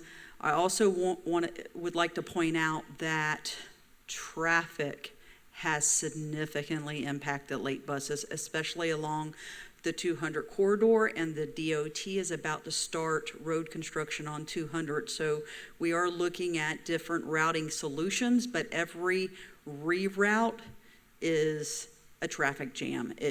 We have moved bus times up to try to mitigate that. But you know, that's been a barrier this year that was worse than last year as well. That's not helping us. We are working with the academic side of the house to see what can we creatively do when we do have consistent late buses, and providing possible homework help and things like that. Thank you for that, Ms. Dobbins. So I completely understand that the MTI change is impacting all of our late morning buses, our third tier per se. That should not, in my opinion, justify why our elementary bus routes are late.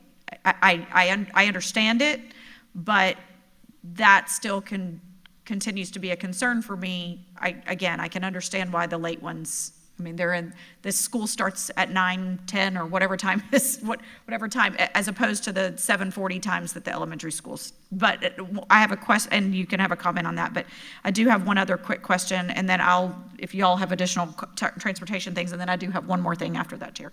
But I know that I had mentioned, or at least recommended, if this was even a consideration, since we are building a new high school in Marion Oaks, and you just said you're having a bus driver recruitment event in Marion Oaks. I know we don't have that many Marion Oaks bus routes, so I understand because of the walk zones, and we have a lot. However, if we're specifically recruiting drivers in that community, which has a huge population, from this seat, I continue to believe having some kind of bus depot in that community would allow drivers that we potentially would recruit to be able to be close to their home when they drop their bus off. And I see that as a huge benefit, because if I live in Marion Oaks and I'm driving a route in Dunellen and I do all of that, or I'm driving a route in Westport and I do all of that, even if I'm driving into the Marion Oaks community to drop those students off, I still have to drive all the way back to Liberty or all the way back to Dunellen or wherever my bus is housed, as opposed to being close to where I live. And I think that's a more forward-thinking strategic idea that we can consider if we had smaller little depots in a couple of strategic locations around our community, that we could actually house our buses as well where people live. it makes it more conducive to them then being interested in this being a profession for them. Understood, and that is a great strategy. We can look at our school sites for hubbing buses. It's the fueling that's the issue, Right. and as you know, it's a big cost. So we do have fueling stations at Liberty and Denellen and Lake Weir Middle School on those areas. We can look at hubbing the buses, but those bus drivers are going to eventually have to drive to those fuel stations to fill their buses up, which is sometimes daily. As far as the elementary schools, so those late buses are due to vacancies. And if we don't have a bus driver, then we're literally having drivers having to drive their route and then go back and pick them up. When you think of the vacancies, not only do you have, so I'm just going to look at Friday here. So we have 13 vacancies, but when you add 7 drivers on FMLA, you now have 20 vacancies. 1 on workman comp, you now have 21 vacancies. And on Friday, we had 13 absent. So now you're looking at 34 vacant buses.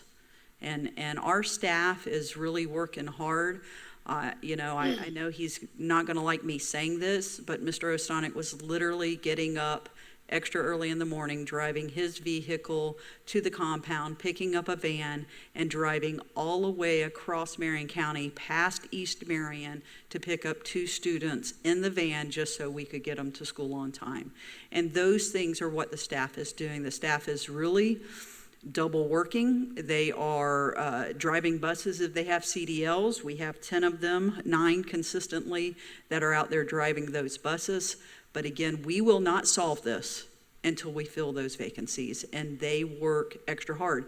And then when you think of those vacancies, so I can tell you right now, we have 4 drivers in Zone 3 in training, and hopefully between next week and the week after, they'll be released, but that's still 6 vacancies there.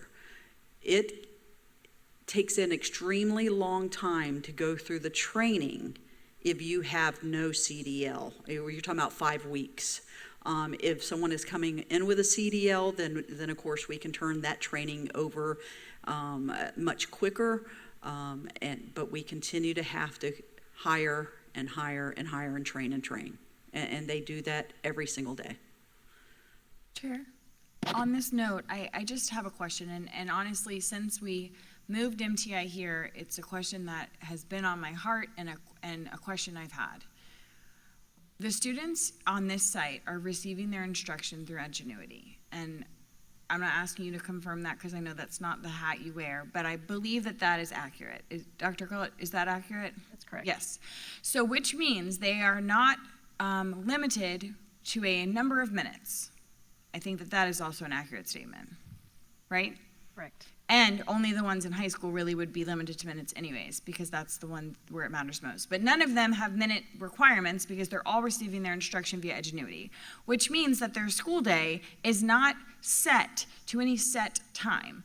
So from the moment we did this whole MTI thing, which I believe is what's best for students, and I echo all of the sentiments you made, I have been confused as to why the school day is the time that the school day is. We have K-12 students all riding the bus together, which I believe is fundamentally inappropriate. We have kindergartners here till 4 o'clock. Well, if anyone's hung out with a 5-year-old, the wheels fall off the bus by 1 o'clock. No pun intended for this conversation. And so they are struggling from 1 to 4 o'clock. So why is the school day set to the time it is? Because in my brain, I would say that the school day should have been designed to not create any extra bus drivers necessary. And it should have been designed to fit inside or beyond the time that all of the rest of our schools are in session. And so I don't know that you're the person to speak to that, but that to me is the solution. If we're short 10 bus drivers and these 10 drivers are now being prioritized for MTI, why was this time frame ever picked for MTI to then, because essentially what we did was prioritized our alternative students over our other students. And that's not because of you all, that's just the way the cookie crumbled. And personally, I'm of the opinion that that should not have been how the cookie crumbled.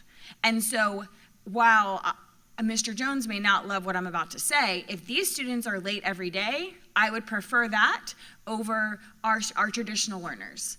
And because our traditional learners have no way to access the knowledge that they're missing. These learners have Edgenuity, which means they always are going to have access to Edgenuity because it is essentially a self-paced program. So when those students are missing first period at Osceola every single day, they are not making that up. It's the same thing that happened last year at Lake Weir Middle School. We got to the point where we were trying to come up with like an 8th period last year because those kids missed every day. So and maybe Dr. Gullett can speak to this, but why are we pigeonholed into this time for the MTI program? I can tell you, Dr. James, that's exactly the conversation I just had a few days ago with Dr. Hembrook and Dr. Brewer, so working on some other options, the scheduling. To change the school day? I'm not going to say that that's the case. I'm going to say that's something that is being discussed as we speak. We've been talking about that, what our options are. So then my other question to that is, I understand there's a lot of union restrictions onto how drivers pick routes. Correct. Why are the vacant routes that are, how do I say this? Why are these routes not the vacant routes? Why are the routes for MTI not the vacant routes? Because it's part of a bid process, so every route has to be posted, and then all the bus drivers bid. So if they bid and they want to drive MTI, then that's the route they're driving, and that is the process. We cannot say, okay, we're not going to post the MTI routes and fill everything else. We would be in violation of the contract, and that would be agreed. That's what I thought, but I wanted you to articulate that Absolutely. out loud. However, if the times of these routes became basically overtime routes, they basically became routes that were outside of the standard time for school, then would these drivers then have to bid on the routes that are vacant? We would need to loop in HR and our union, our attorneys, to vet out anything different than the current way we do it, to make sure that we're not in violation of the union. I guess what I'm asking is, when you do a double route, how does that person choose the double route? The double So like if I'm picking up an extra route and getting overtime, how do I go about making that choice? So first of all, it's handled within the zone, so I'll give you an example. So if a bus driver has less than 6 hours of drive time, because we pay them for their 6 hours. If they have less than 6 hours, then we have the ability through contract to say, okay, you only run 5 hours, I need you to now go run this route, and they have to by contract. If they are 6 hours or greater, it is voluntary on their part. And that's part of the Osceola issue, is that the one driver that volunteers to go back and do the double route is the one driving the route that those students are late on, so she's doing a double route ahead of time and then trying to get her route. So again, 6 hours and below, we can enforce that a driver do a double route. 6 hours and above, it is voluntary by contract. But just so I understand what you just said, a driver can voluntarily choose a double route, which then puts future routes on their own pattern behind. Correct. That is mind-blowing. And that's by contract. I'm sorry, I didn't mean to interrupt. No. That's by contract that we have to allow them to be able to do that. We can't pick and choose which ones they can volunteer for? No, we can pick and choose who we want or when we want to run a double route, but the route has to be run. We have to go pick the kids up. Yeah, I'm struggling with like the, and I get, you're like, well, they can't stand at the bus stop for 3 hours waiting on the middle school route to get done to then circle back and get them. I understand that fundamentally, right? But like, I don't know. I'm not sure I'm prepared to articulate how I feel right now, so I'm going to be quiet. I know that's new information I feel like that we've just received, because understanding that, I'm sorry I interjected, but No, I need to be done. Give me a second. well, I mean, and it's similar to Dr. James. I believe that is new information, that now we've learned that bus drivers have the ability to volunteer to do a double route, potentially for a shift of a different school that is apart from the route that they are assigned to, that they've chosen, and that in turn is causing their assigned route to be late. And that's because they have volunteered to pick up, and I understand that the route needs to be covered. I understand that. But there could have been a different volunteer that would not have impacted a later route. Okay, time out. Yeah, please clarify. They are asked to volunteer by the zone manager. It's not, hey, I'll take that route. It's, hey, the zone manager is going to look, I have an absent route. Okay, who's the best, closest thing we can do? Who's available in the sense of the 6-hour threshold? Who can I ask that makes the closest sense? Then the driver is asked to volunteer, not vice versa. And it sounds like with the situation we're in now, that there's too many instances where the original route is getting affected because we just are where we are in this situation. Is that an accurate statement? Well, it depends on the number of absences in that area. Zone 1, 2, and 4 are running really well, some better than others. Zone 3 has 10 vacancies on top of other drivers that call in sick and so forth. We have had days where we've only had one driver out of 250 drivers, and those are good days. But when you hit those Fridays and days after holidays, they get pretty tough. And that's why we're looking at how we do the attendance incentive. Right, and I know in a lot of other businesses, they do that even by the week.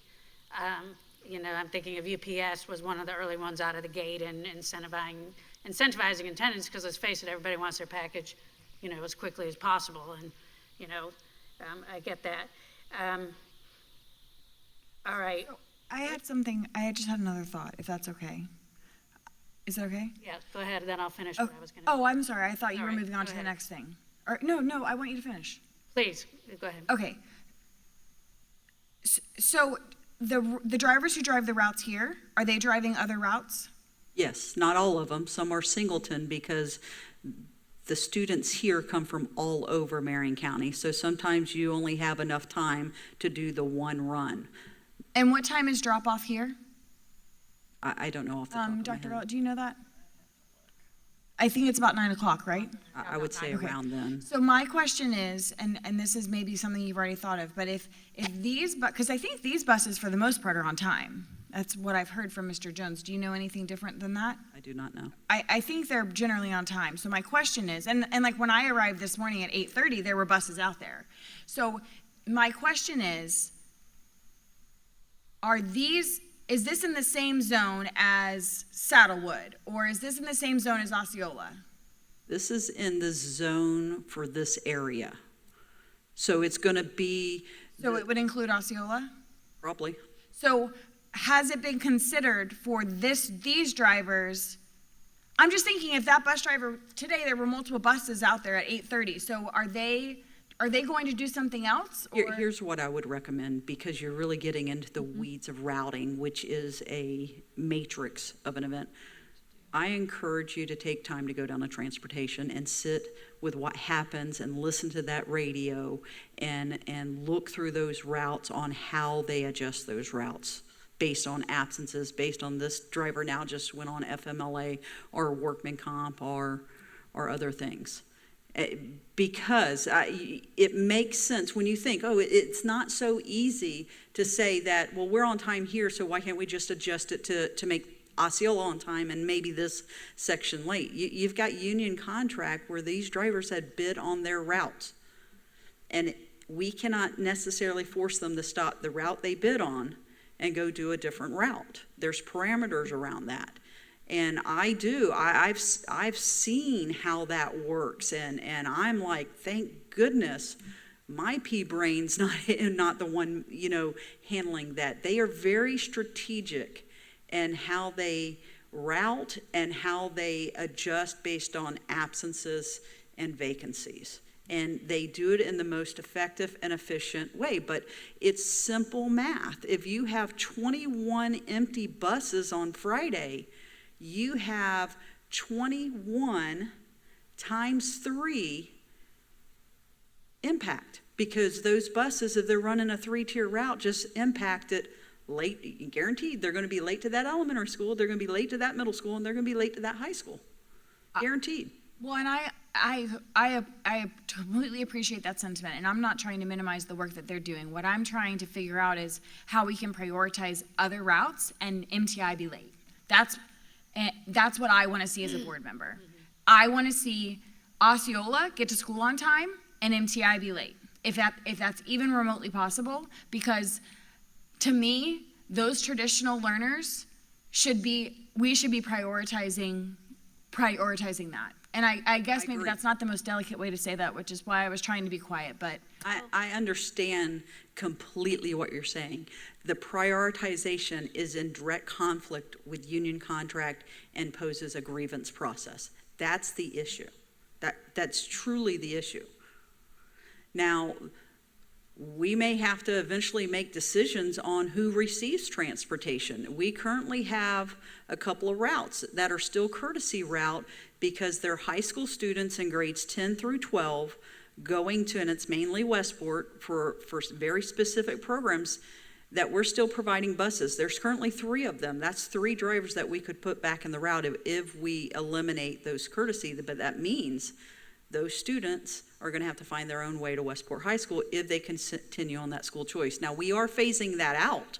We're not allowing freshmen to ride those buses, and we probably will recommend in the spring that we begin complete phase out, meaning that next year, those 3 sets no longer receive transportation just because of their school choice. But that's 3 drivers right there that we could utilize. Ms. Stubbins, I feel like what I'm hearing, and I tend to agree, just wish it wasn't so complicated. And thank you, Dr. Gullett, for sharing that you're having these conversations internally. You know, we all know that we started the MTI program, you know, very quickly. I just saw on the crawl last night that the bookkeeper that was employed at the time that embezzled all that money has now been sentenced. So we did the right thing. You know, we did the right thing. It came down to the last hour, which made it very difficult, but we did the right thing. The flexibility that the students have here because of their educational programming, hopefully will create some space and opportunity to make adjustments that still will avoid a union grievance, that will still honor the fact that we are here to serve each and every student. But each and every student's program is different, just like we're doing the courtesy bus for the Westport, you know. We may need to really be looking at what we can do, you know, especially with our elementary school kids here, having them more on an elementary schedule, and then the older kids, you know, maybe on a later schedule. Just, you know, that flexible thinking, that creative thinking. I hope you see the spirit of this board. And I guess I'll just speak for myself, but I feel like I'm echoing the sentiments, is that, you know, this would be solved if it was that easy. It would already be solved. And that threw a real monkey wrench in there, you know, to take on a program at the last minute is what I'm hearing. And we still have these vacancies. Something else that really concerns me is that, you know, we're always competing with private business. You know, we lose employees all the time. You know, teachers that have had enough, you know, whatever, they decide to do something else. It just recently came to my attention that a driver that would be responsible for 180 students, I believe, for somehow, some way, you know, got literally poached out of our district. That's not helpful. It is not helpful at all. And we sure need to make sure that we're doing all we can, you know, as a board to very outwardly continue to support transportation, do nothing to sabotage it, certainly, and make sure, because finding great drivers is like finding a giant diamond, that they know that they are supported from every single board member, you know, sitting up here as we continue to grapple with these challenges. I just really needed to say that, because it's not going to get better if they're getting stolen from us and they don't feel supported, the ones that are left. So I'll be looking into that more closely, but I hope there's no truth to it. That's all I can say. Is there anything else? On the communication piece, how does that go out when we've got a late bus going? At what point are our parents notified? I'll check into that and I'll have that emailed out. I don't want to speak on camera and have that misrepresented, so I'll Okay. send that out. Just because I feel like, at least looking at some of the social media, we have families that are using it as our buses as a convenience. It's not always a necessity, and if they knew that it's going to be 3 weeks before, this bus driver this position was going to be filled, as a parent, I can prioritize what's best for my family, and I can say, okay, we've got a stint here that we have to work through, and so we may be able to, with a little bit better communication, and cooperation from our families, be able to get more of our students to school on time if they knew before the morning of. If they could line it up the night before to say that's a need for their family. So, of course, an absence is going to come in the morning. Those notifications go out through a Sky Alert. When we have late buses, that's the Here Comes the Bus notifications and the Sky Alerts. As far as notifying families that we have an oncoming driver, I get a little concerned about, because I've thought about exactly what you said. Well, if we tell them that, hey, we're going to have a driver in 3 weeks, then does that ease their mind? Does it make it better? Now, parents that are calling in, they do receive those notifications, but to push that out, I get a little concerned, because just because someone's being trained, number one, doesn't mean that they're going to pass, and number two, doesn't mean it's going to be that route we anticipate that it could be. So we're very tentative on whether we want to do that or not, but we definitely do the Here Comes the Bus for late buses and so forth. And I 100% understand being tentative about pushing that out. I just, the most honest we're able to be with our families, because I know their priority is getting their child to school on time too. And so as long as we can keep the conversation open, I think we have a better chance of getting our kids to school on time, which is our goal, however they get there. Yes, and my instructions to the staff that answers those phone calls every single day, none of those calls are fun calls. None of them are coming in because they're positive, right? So it's really about recognizing that you're right. We are not doing what we need to do to get your child to school. That's our number one job, and that's what we're working very hard to do. When we do have someone in training, we will share that we anticipate that hopefully in 1 to 2 weeks that we'll have a driver in place. We understand that there is no excuse, and that's, when we say, well, we don't have drivers, no one wants to hear that. No one wants to hear the excuses. So we do try to paint the picture the best we can when those calls come in. None of us are happy. Y'all have been very supportive. Let me just be very clear. No one, board, staff, parents, is satisfied. And we recognize that. And I know y'all recognize how hard the staff is working, and you appreciate that. But we will continue to push through the vacancies and do our very best to cover routes and get folks hired, because that's the only way we're going to improve. Thank you. Thank you. And just in the spirit of thinking outside the box, I received the same email last night about the concerned parent from Osceola. And I thought I knew the answer to this question, but I did reach out to Teresa, and since you're here, because she said transportation would need to be part of the discussion, which was obvious. Just thinking about a calculation, I was trying to speak Teresa's language, would there be a calculation for how many students we can reliably transport, on time across our district with the drivers that we currently have, and then maybe the remainder, could be offered stipends to transport their kids, and we'd obviously want to track attendance, including tardies, to ensure that families that are self-transporting have more acceptable on-time drop-off and pickup averages than what we're currently able to achieve, and obviously this would be fluid. but I was like, maybe this will be a cost savings and get more students to and from school, just thinking outside the box. And I remembered this, but I needed it clarified, that if we were involved in something like this, there's definitely, rules, obviously, for parents transporting students. But this is where it really gets difficult. We currently receive $12 million for transportation, and the budget is at least twice that amount. Yet transportation is the linchpin of this district. Everybody knows I talk about it all the time. Transportation and attendance and ESE. We get those three solid, we'll have much happier days. So it just gets frustrating, it's like you go in one direction and think you might have it, and then you go and it. So anyway, I have heard that there are other districts across the nation that have done that, but they probably aren't the size of Rhode Island either, which makes a big difference in terms of our funding and capability to do that. All right, is there anything else on transportation, anything else you wanted to share?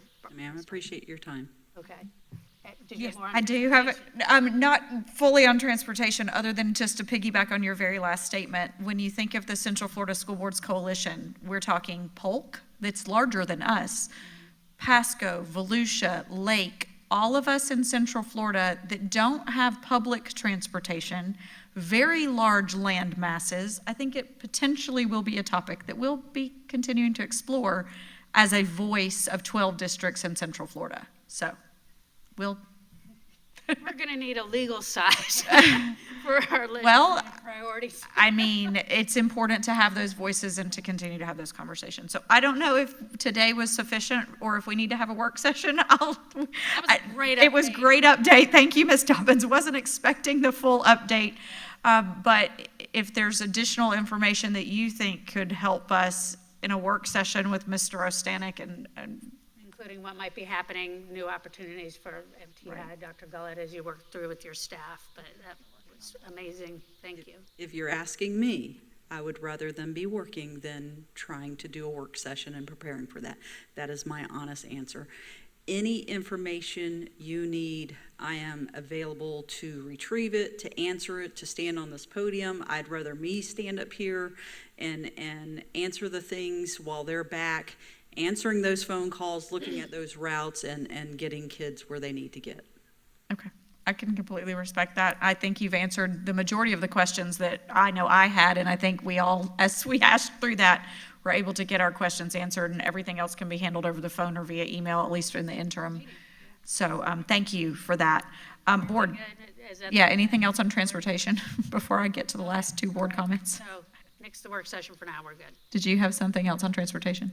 I just, something's beeping. I apologize. I'm interested in a follow-up, which could be a phone call, after we all have our MTI conversations, because I have not had my briefing yet. Me neither. Okay. So I'm just interested in maybe an update after we have those conversations, to see where we stand as far as pick up and drop off and the number of students. So I have had my briefing. It's not going to be what you think it is. It's not about MTI. It's not. So, right. So So it's not about. It's not what you think it will be, the conversation. That's cryptic. So but you are having communication with staff and it. Yes, so to provide a little clarity, it was referenced earlier about possibilities. I think Dr. Brent James brought it up, start time, end times. Yes, those are conversations I'm having with my team, and I'll be following up them. That has nothing to do with the briefing. Nothing to do with what your briefing is. I mean, Okay. distantly related, but no, not directly that, correct.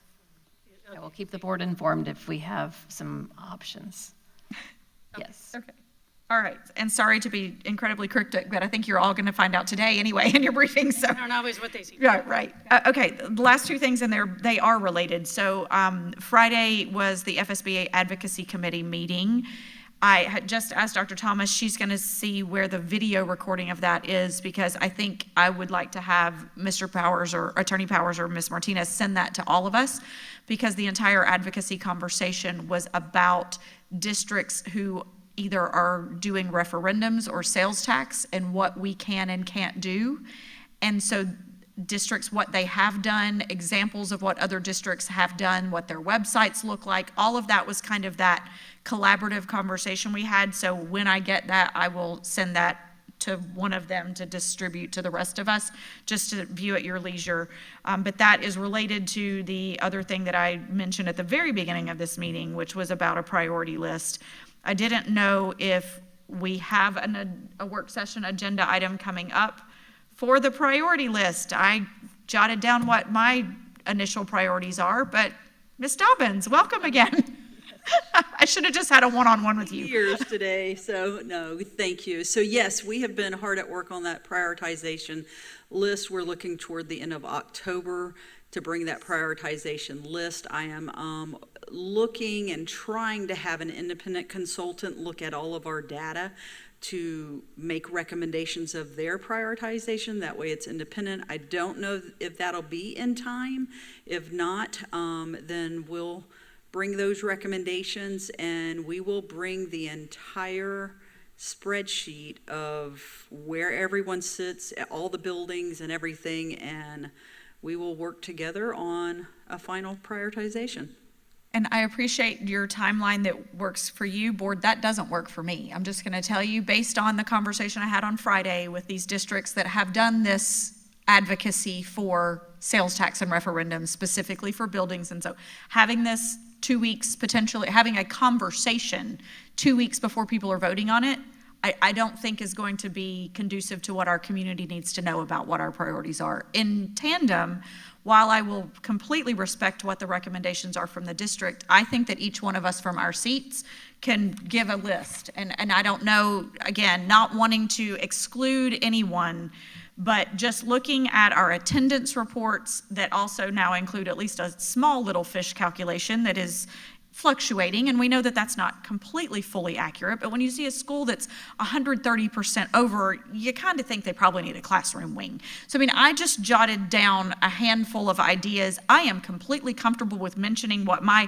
initial handful of ideas are, and I will do that right now just because I wrote them down. So Vanguard Football Stadium is one thing that I think we need to have a serious conversation about and adding that to a priority list, in addition to rubberizing all of our high school tracks. I already mentioned that. But I also have listed a classroom building at Ward Highlands, a classroom building at Bellevue High, a classroom building at Maplewood, a classroom building at Ocala Springs, the Combo Spar Anthony School, Dunellen High School, full remodel or a classroom building, a K-8 school in Bellevue South area somewhere, and then refurbishing the field houses at Lake Weir and North Marion just got added today. So those are the kinds of things that I know I'm looking for. We know that the 5-year work plan currently, what we've put in it, is what we'll be using our money that we get the 1.5 mil on. I mean, that we know that. We have to be strategic in saying this board purposefully put this initiative on this ballot because over the next 10 years, these are what we believe need to happen in our community because of, and I've used the word neglect already once today, but because of lack of attention over the course of the several decades prior to this board being seated on some of these, some of that due to funding, some of it due to prioritization. But all of the things I mentioned today were just based off of our attendance report that we get, and how several of these schools are I also wrote down rezoning middle schools, because we're gonna need to figure that out. When Lake Weir moves, that's gonna, Horizon and Bellevue Middle are already overcrowded, somewhat due by their own admission because of their recruitment strategies. But, I mean, we're gonna need to, there's just a lot that has to be done. So I appreciate that you're working on an independent consultant, making recommendations and all of that coming to us at the end of October. But personally, I think that's too late for us to have that conversation, for our community to have any idea why this board put this on this upcoming ballot in November. Those are my comments. Thank you. Thank you, Board Member Campbell.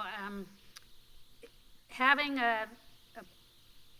here's something the facility has always done and had to do, which is having the 5-year work plan, and then it has to be flexible and things get reprioritized depending on which AC system falls apart or the roof, whatever. But I don't disagree with you, Board Member Campbell, in the sense that tangibles resonate in the community. Obviously, those tangibles could end up changing depending on other priorities. But it is important, you know, we're working so hard with like Leadership MCPS to give the community, I don't even want to say a look behind the curtain because it's not a curtain. You know, we try to be transparent about everything that we do. But people are hungry for information and they are asking, you know. It continues to distress me that we're asking for a 1 mil to support art, music, PE, you know, something we're on the same page about, totally vice chair, and probably the rest of the board is too. You know, that's not fluff. Those aren't extras. That's just to be able to conduct our business. That's $30 million a year. You know, how come that isn't being given to us to do what we're constitutionally, you know, directly, it's in our Florida Constitution to provide those things. So there's only so much money and it only goes so far, but I feel like I tied in the 1 mil is because we were very clear that it was and is for this, and this. So to have a priority list based on what our Benesh has showed us anyway, you know, the adding of the wings, you know, those kinds of things. Again, we've talked about fact sheets today, you know. If it's in Benesh, then that's something that we're intending to do. And we're intending to do that for a reason. So I think that really is a great idea. People start paying attention around the middle of October, right before early voting starts, you know, and mail. We want to get it out there prior to that, I would think. Yes, end of October is too late, in my opinion. Yeah. To Dr. Campbell's point, I am in complete alignment with Dr. Campbell. So, and honestly, everything you listed, we differ a little bit on the athletics piece, but every single school you listed, I think I would have included Bellevue Santos Elementary and Bellevue Elementary becoming one because that whole situation there is not ideal. And I would have just indicated the K-8 going where Lake Road High School is because we're vacating Lake Road Middle School because we're vacating that.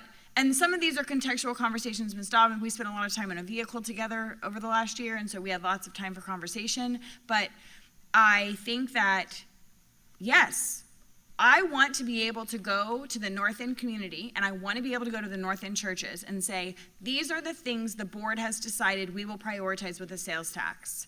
And if one of those is a Spar Anthony combo, or if one of those is Ocala Springs getting a wing, those are two things that I can speak to very passionately to the North End community about how this sales tax will directly impact them. And I believe because we have needs everywhere, all of us will have something that we can go into our community and advocate for. I'm still waiting on the do's and don'ts, Mr. Attorney Powers, because I want to know what's my red, yellow, green on how I can talk about it, so I make sure I follow the rules.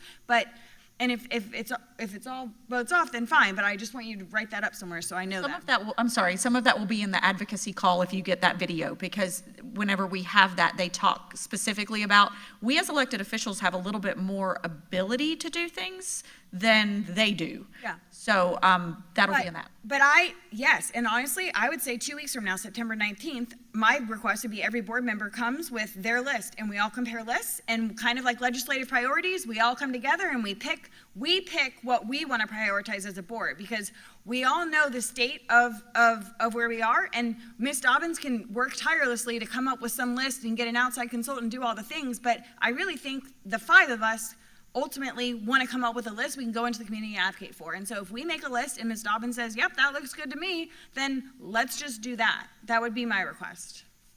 Ms. Dobbins. Oh, I was going to say, Madam Chair, if I may, I actually had up the same thing. I had up the agenda for the 19th and was going to suggest that the board, if you have a list, we could provide you the updated work plan in advance. We can get that out to you today. And if you want to take a look at that and add anything, because it all just takes money, but if the board wants to provide some direction, that will move this along very quickly. And I think we know the basic cost of how much a wing costs. We could round up to the nearest 10 million or something, right? And we can just kind of pick up to 300 million what we could get to, right? Yep. We're scaring you, Ms. Dobbins. No, you're not. Yeah, it's actually a very exciting conversation because we all want to just move forward and so forth. We have been working on collecting all the data probably since February. That's how massive the information is. And what I would encourage is before that September 19th, and Dr. Gullett, hopefully you'll say yes, Barb, it's okay to proceed in that direction, since we hadn't had time to talk about it today. Let's set up a briefing and let me give you the information so you can make an informed decision. All of that data I can print it out, I can give it to you electronically.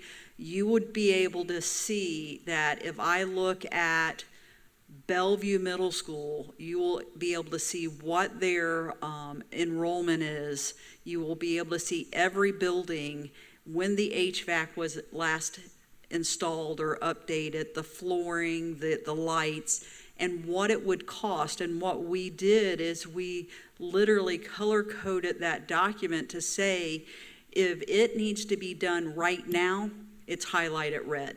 If it needs to be done in the next 5 years, it's highlighted pink. If it needs to be done in the next 5 to 10 years, it's yellow. And then what we did is we took all the reds and we added that total amount cost into that.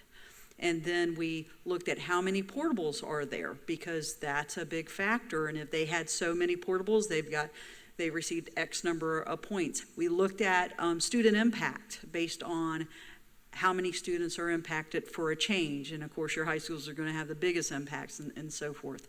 So we have all of that compiled with little footnotes of things such as, should we consider an Anthony and Spar combo school? Should we consider a replacement K-8 at the former Lakeward Middle School when we do remove it? So I would love to sit down, give you that information, let you walk away with it in your hands or electronically, so that you can come on the 19th with your list and you have it based on where each school is, including MTI. I love it. Perfect. Send us the invites.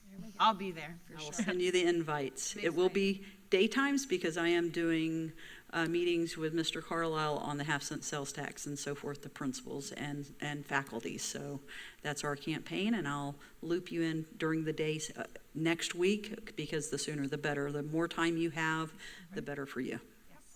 Great. Thank you. Thank you.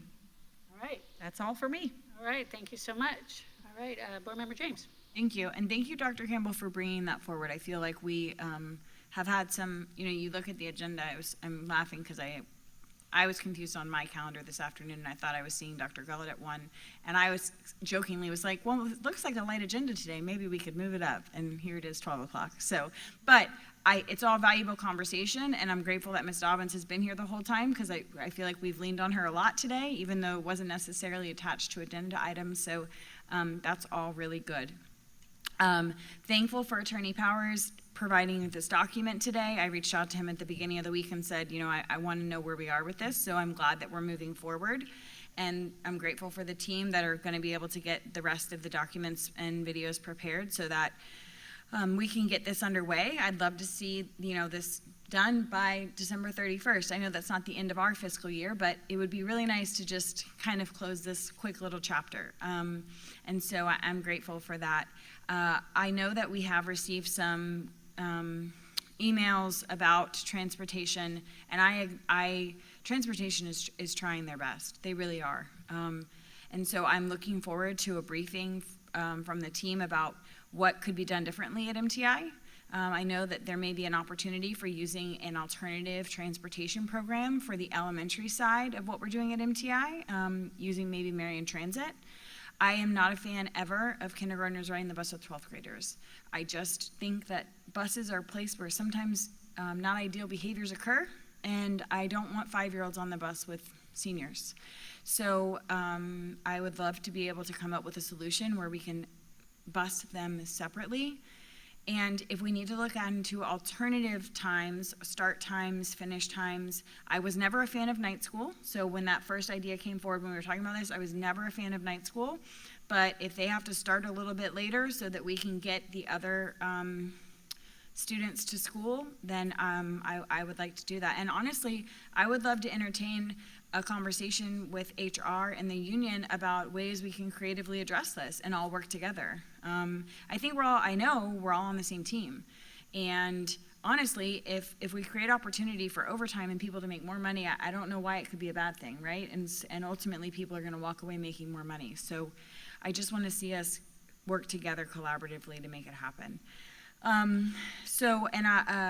am saddened by yesterday's shooting in Georgia. It is unfortunate and just so disheartening. And as these things unravel, we learn more. There'll be videos that come out about the sequence of events for the shooter and what transpired. We did find out that they had just last week initiated the responder program that we recently purchased and rolled out, and it was activated in this instance. So it makes me feel, and they had locked doors, automatically locking doors, and so it makes me feel really good about what we're doing here. A bad guy is always who wants to do a bad thing is always gonna figure out how to do a bad thing, no matter what we do. And so we just have to be prepared to keep our kids as safe as possible. And I know that on our campuses, 2 of my students are on our campuses every day, and I know that there are multiple good guys with guns there. And so God forbid something horrible happened, I feel confident that they're behind multiple locked doors and there are multiple good guys with guns. And I think I said it 2 weeks ago, they're safer there than they are at Walmart. So I feel confident in what we're doing, and we're gonna continue to improve our processes. And I can't stress enough, if employees feel like there's something going on their campus that is not ideal or meeting our standard, please let Mr. McFadden's department know. Because they cannot know everything. And so there are definitely instances where locks may not work, or a door may be propped, and you're seeing something. Talk to your school staff, talk to your site principal, but also talk to Mr. McFadden's department. He sends his people out into our schools, and they need to know, because we can't fix problems we don't know about. And oftentimes it's just a lack of information or a miscommunication, and I want us to make sure that at no time are we putting ourselves in a position where we could be liable for something horrible if it happened. So I'm grateful for the team's work today and the collaborative conversation, and that's all I got. Thank you. All right, Vice Chair Conrad. Yes, it's almost good afternoon. Still good morning, but almost good afternoon. Chair Thrower and Ms. Dobbins, I want to apologize that when I began to speak a minute ago, I kind of had a moment. And sometimes with my hearing issues, I get these sounds, and I don't know where they're coming from. And so I believe that my external mic was dying, and so it was giving this beeping sound. And so I'm sorry if I made that awkward for everyone. That was not my intention, and I'm so sorry. I want to start with, I'm just really grateful for all the people in the room today. Some great conversation moving forward, and everybody is on the same team, making this district the best that it can be. And I'm just grateful for the opportunity to have open and honest conversation each time we meet. So thank you to everyone that's here. I have a couple things I wanted to share, really just to highlight. We had the Public Ed Foundation here a week or so ago and voted on an item for them, and they have really been busy for the beginning of the school year this first month. And so I just wanted to highlight a couple of things that happened. We did have the resiliency reel at the Marion Theater, which was a fantastic event. And then we had the Take Stock in Children kickoff that was here at MTI, and we had a really great, I felt a really great turnout. We had 3 board members here participating, and a lot of families and a lot of excitement about helping our students move forward and continuing their education. So that was just another great thing. This Tuesday, I was at Tools for Teaching, and there was a torrential downpour, but the teachers were coming in the door as quick as I could check them in. And so I shared with Megan that afternoon, my first year of teaching straight out of college was at Evergreen Elementary, and I walked into a classroom that was completely empty. I mean, it had tables and it had chairs. That's it. There was nothing. And back in the day, there really wasn't kindergarten curriculum. You know, you had a list of skills that you had to cover, half of which were social skills. So my heart is just so full when I step into that space, and all of the supplies that teachers are able to come and pick up for free to take back to their classroom, from backpacks to, wipes and pencils and paper and notebooks, all the things that teachers spend money on out of their own pocket, to help their students be successful. And so that was a really enjoyable time. And then this Saturday at the Klein Center, they're having an ed camp, which Marion County is calling apple, paper, scissors. Apple, paper, scissors. Yeah, apple, paper, scissors, make sure I get that right. And in this space, it will be teacher-led, teachers leading conversations with teachers. And we, in Marion County, we haven't had that in a long time, an open space for teachers to come and share what's working for them, what's not working for them, solutions. So I'm really excited to be a part of that this Saturday. I hear that it's full for what they anticipated for this first event. At 125, 130 teachers have signed up to come, so it's really excited about that. And the foundation does so much for what we're doing here in Marion County, not just to support our students, but also our staff members. And so I just want to give a big shout out to them for the work that they're doing each and every day. We had an Acceleration Academy, which was great to celebrate their graduation. Just a couple days ago, a great speaker and a great message, and so that was powerful. They also had, The Rock had a gathering, it was the end of last week. Another big supporter of Marion County Public Schools and what they provide for many of our students and on our campuses. And so I just wanted to give a shout out for the work that they're doing, those teams of people. I believe there's 20, he said 20 Rock set up at our schools, or some. We're not all in Marion County. I don't have that number in front of me. But anyway, regardless, I'm grateful for the work and the students that they provide for us. Really great opportunity to hear more about what they do. And lastly, I just want to thank Ms. Dobbins, Kevin. You kind of got thrown under the bus here this morning. We're trying to figure out the sale of this property. And so I know that both of you have a full schedule. You have a million things to do in a short timeline, and you both are stepping up to get this video and this fact sheet together for us. And I just wanted to publicly say thank you for taking it on and getting it done in a quick timeline. So thank you very much. And that's all I have, Chair. All right, thank you, Vice Chair Conrad. Yeah, it would be impossible to walk away today without mentioning the latest school shooting tragedy, and it just makes me as a board member even more committed to the communication piece because what I suspect will come out is that this kid will probably have been known to had some issues and moved on from middle school to high school. The tragedy occurred in the freshman wing, according to my understanding. This kid's only 14 years old. So continuing to commit ourselves always. The radio conversation was great about that today. That's reactive, but still it's an opportunity to decrease the time in any emergency and also increase the collaboration between, we have SROs on our campus now, which are a direct arm of our, city and municipalities and our sheriff's office. So they are certainly partners. We have our Safe Schools Department that has a huge role. And so it's definitely my priority and prayer that we will continue the say something piece of it. When a kid moves from elementary to middle and middle to high, it's not a now he's yours, good luck. Or not saying worse, not saying anything at all. And just being glad that that particular difficult student is now someone else's responsibility because they show up, they rematerialize somewhere.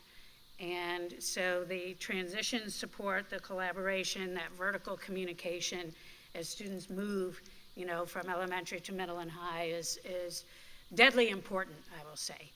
And so I continue to be very grateful for the partnerships that we're building, the authentic conversations, sometimes uncomfortable conversations, making sure that the bases are covered, doing the simple things well over and over and over again and making sure they're done quickly is the name of the game. So, but moving on to something a lot more uplifting, which is the community that, the commitment that we still have from our community on the 1 mil funding referendum. I'll pass this out. And we just had our meeting, our ICROC meeting last week. Thank you, Vice Chair Conrad, for opening that for me. And now that our elections are over with, just wanted to call attention to number 3 in our bylaws, which is terms of membership, and this is for your reference. That each board member shall appoint two members and 1 alternate for an initial term of 2 years, with an option to reappoint for the remaining 2 years. So we're kind of at that point, and it's really important, and it has made a huge difference in terms of participation of ICROC members, and also for follow-up on Ms. Martinez's part, to have a very accurate list of who our members are. So this is what I have. Right now I have Board Member Campbell. Your members are Jennifer Hatchett, Marion Collins. Your alternate is Jane Morley. So any changes to that, please share with Elena so she can update the list. Vice Chair Conrad, you have Julie Roechlin, Melanie Lester, and Jennifer Eggers. Board Member Cummings has Diana Williams, Pastor Howard, and June Daly. I have Sarah Werkheiser, Floyd Magwood, and Bobby Gunter. 2 of those are newer, and Bobby chooses to continue, so I'm fine with my members. Ms. Martinez, no changes there.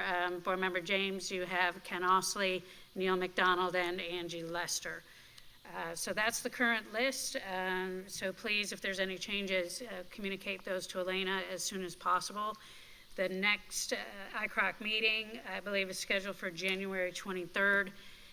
It appears that there's going to be enough work needing to be done in this auditorium that we will not be able to hold our meetings here. So there's been great conversation with the county. They have offered their auditorium for us for the month of January. So far, they have been able to accommodate all of our typical meetings, our work sessions and board meetings, so that we don't have to slow down or stop. And so we have a location right down the street while this auditorium is shut down. But, Ms. Martinez, yes? We do have an ICROC meeting in October. My understanding is that meeting is school tours. And also, Chair, So let's clarify one thing at a time. Sure. That they are going to be visiting schools On October 24th? and that there have been name badges made for I them. made the name badges. I And wasn't when are aware. those tours occurring? I believe it was September 13th is when the school tours were beginning, because I knew I had to have the badges in by September 10th. Okay, well, if there's a meeting in October, then it just needs to be communicated to the person that sets aside this room, because that's not a problem. It's January where we can't be here. Okay. That's the impacted ICROC. Okay. Okay? All right. Board Member Campbell? Sure, just for transparency, these are not the 2 members that I have the email chain from back in January. Marianne Collins and Jane Morley are the 2 members representing District 1, and Ron Quinn is the alternate. I will clarify to see if all 3 want to continue serving in that capacity, but that changed in January. Okay, thank you. And yes, as for the rest of you, it is the time to check and make sure that they want to continue if they do, or you have the ability, now that it's been 2 years, to introduce someone new. I'm not sure mine have been appointed for 2 years. Have you been on for 2 years? I have been on for 2 years, but I did not appoint these individuals 2 years ago. Okay. Okay. At least maybe for newer board members. Perhaps, I know that yours, because you just came. Okay, yeah, you were just reelected.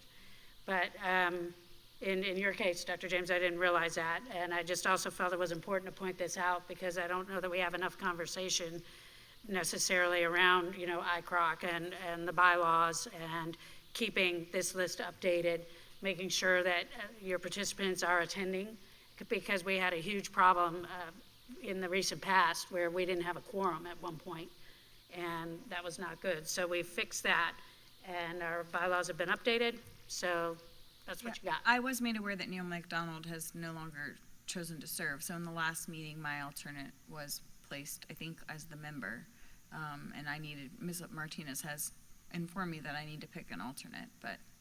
Okay, so you'll get with her on that. Yeah, I just have to make the decision. Okay. All right, good. Yep, it's definitely a really important and visible committee, and we just want to make sure we have our i's dotted and our t's crossed so we know who is supposed to be attending, so when Ms. Martinez sends out her invitations, that they're going to the right person. Anything else as far as that, Croc? Okay. All right, thank you. And I'll leave it at that for today. It's been a great and productive meeting. Appreciate everyone's time. We have a school board meeting coming up on Tuesday night, so I believe that'll be the next time we'll all be together. All right, if there's nothing else for the good of the cause, we'll go ahead and adjourn at straight up noon. All right, thank you all.